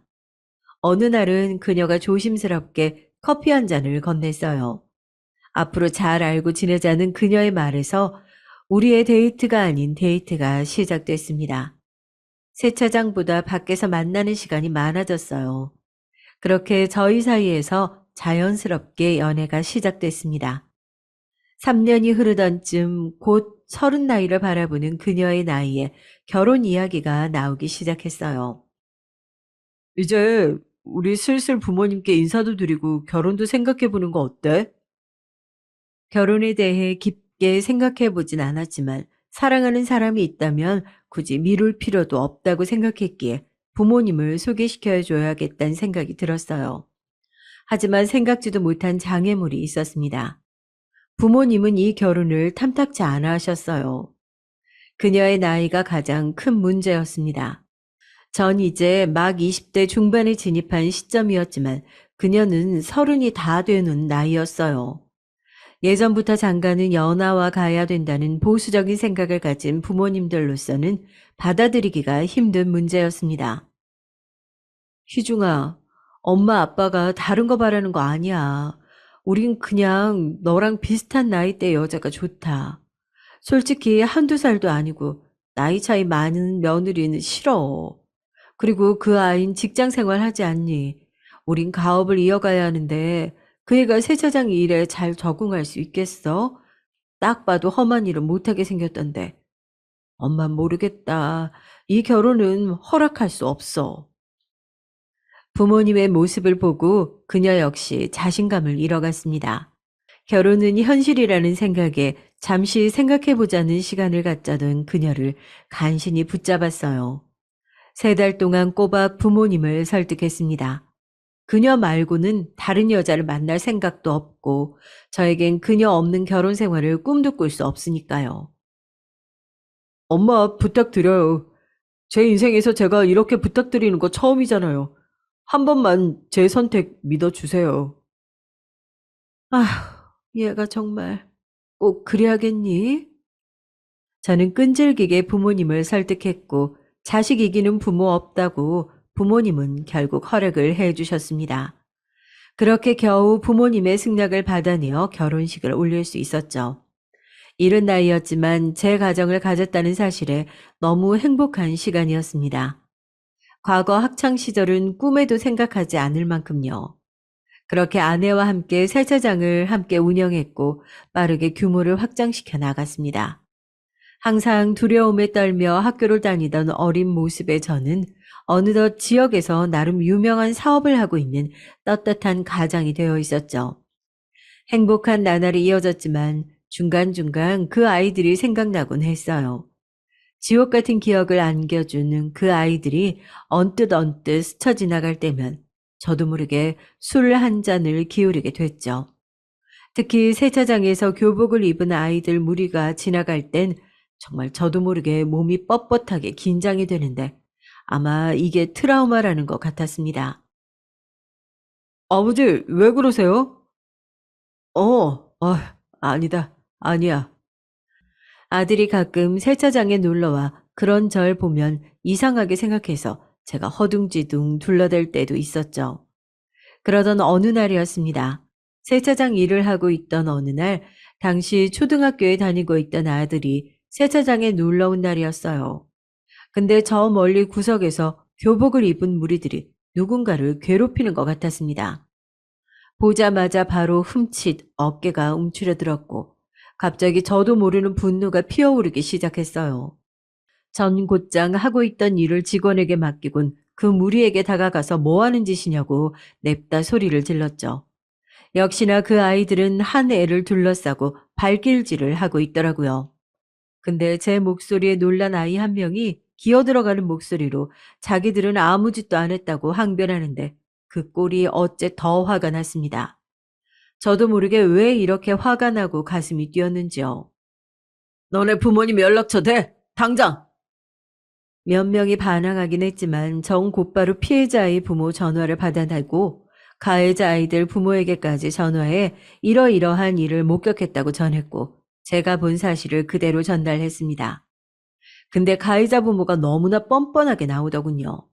자기 애는 아무 잘못이 없다고 맞은 애가 잘못이지라는 말을 하는데 제가 피해자 부모보다 더 큰 소리로 따지듯 소리를 질렀어요.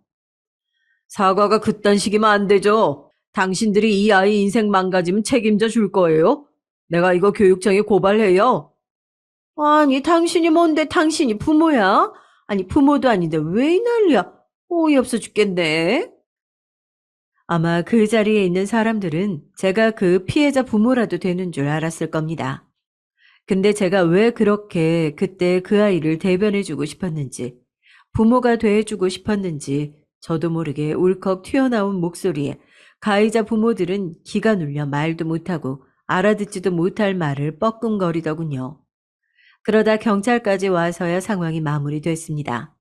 나중에 괴롭힘 당한 아이가 조심스레 고맙단 말을 전해오는데 그제야 전 깨달았죠. 제 안에 허물어지지 않은 상처가 있다는 것을요. 자식을 키워도 가장이 되어도 똑같이 남아있던 것을 말입니다. 그리고 그 사실이 눈물겹게 힘들고 괴로웠습니다. 이때 저를 위로해 줄 수 있는 건 가족들 뿐이었어요. 가족들이 제 기분이 좋지 않다는 걸 알고 애교도 피우고 맛있는 음식도 입에 넣어주며 저를 보살피더라고요. 그러면서 여차저차 상처를 흘려보낸 시간이었습니다. 근데 시간이 흐르고 흘러 이제는 가물거려 얼굴도 기억 안 나는 그 인간을 제 앞에서 이렇게 만나게 되니 이 지독한 우연에 저도 그 인간도 말을 잃고 말았어요. 나중에 상견례장이 파해지고 다시 집으로 찾아온 노란머리였던 사돈이란 작자는 저를 얼싸안고 울음을 터뜨렸죠. 샤워를 하고 나왔는데 갑자기 달려오더니 무릎을 꿇으며 다리를 붙잡더라고요. 다 내 잘못입니다. 죄송합니다. 이렇게 만나게 될 줄은 정말 몰랐어요. 미안합니다. 난 정말 그때 아무것도 몰랐어요. 알았다면 그러지 않았을 겁니다. 근데 우리 아들은 죄가 없지 않나요? 지금 우리 아들 많이 힘든 상태입니다. 내가 가난해서 못해준 게 많은 아들이에요. 아들의 결혼마저 망친다면 부모로서 들 낯이 없어요.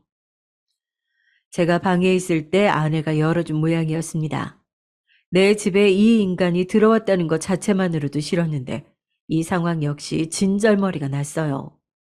그리고 마음 같아서 멱살을 잡고 소리치고 싶었습니다. 그때 나에게 왜 그랬냐며, 왜 나의 학창 시절을 망쳐버렸냐며.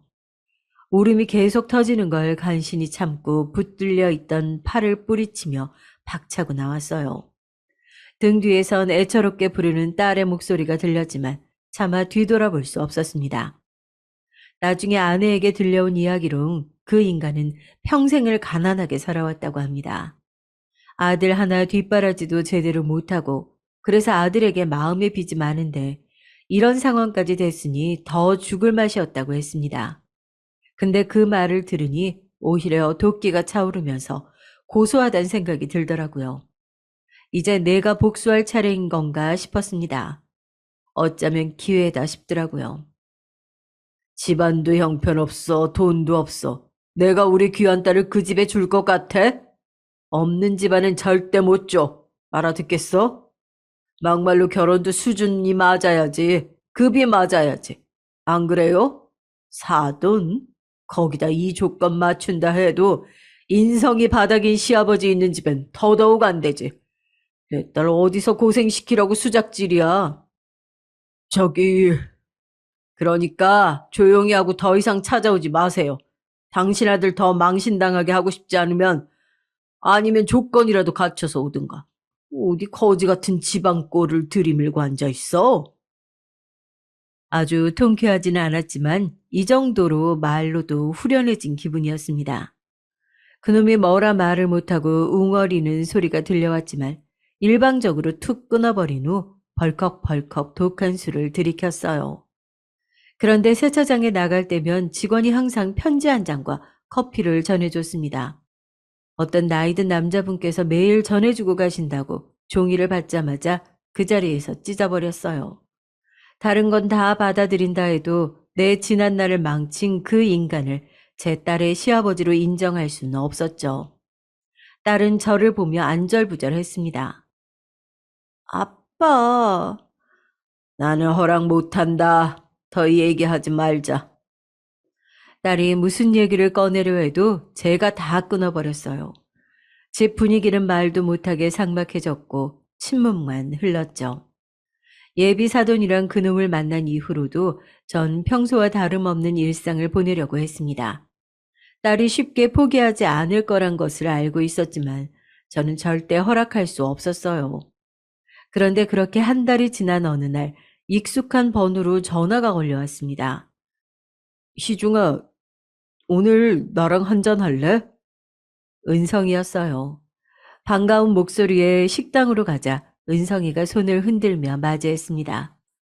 은성이는 대학에 가지 않았지만 작은 회사에 취업해서 생계를 꾸렸고 결혼 후에는 아내와 함께 번 미천으로 서울의 작은 식당을 운영하며 부모님께 생활비를 꼬박 보내주고 있었어요.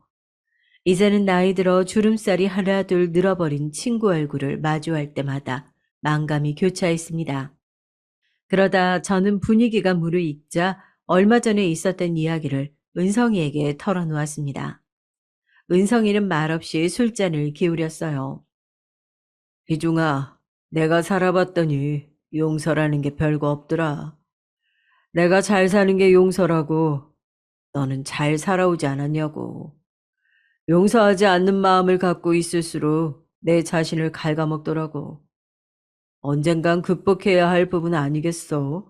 그리고 네 딸도 그 남자를 결혼까지 생각할 만큼 사랑한다며. 그 말에 저는 아무 말도 할 수 없었습니다. 그렇게 죽일 듯이 미웠던 저였는데 이상하리만치 그 말이 와닿았어요. 항상 학창시절의 기억을 마음 한켠에 가둬놓고 긍정적으로 살아가던 저였는데 이제는 그 자물쇠를 풀어야 할 것 같은 순간이 다가왔다는 느낌이 들었죠. 저는 다음날 세차장으로 온 편지 한 장을 처음으로 받아들었습니다. 힘 빠진 손으로 눌러 쓴 편지 안에는 그동안의 반성과 자책, 그리고 평생 용서를 구하는 마음으로 살겠다는 말들이 빼곡하게 적혀 있었어요.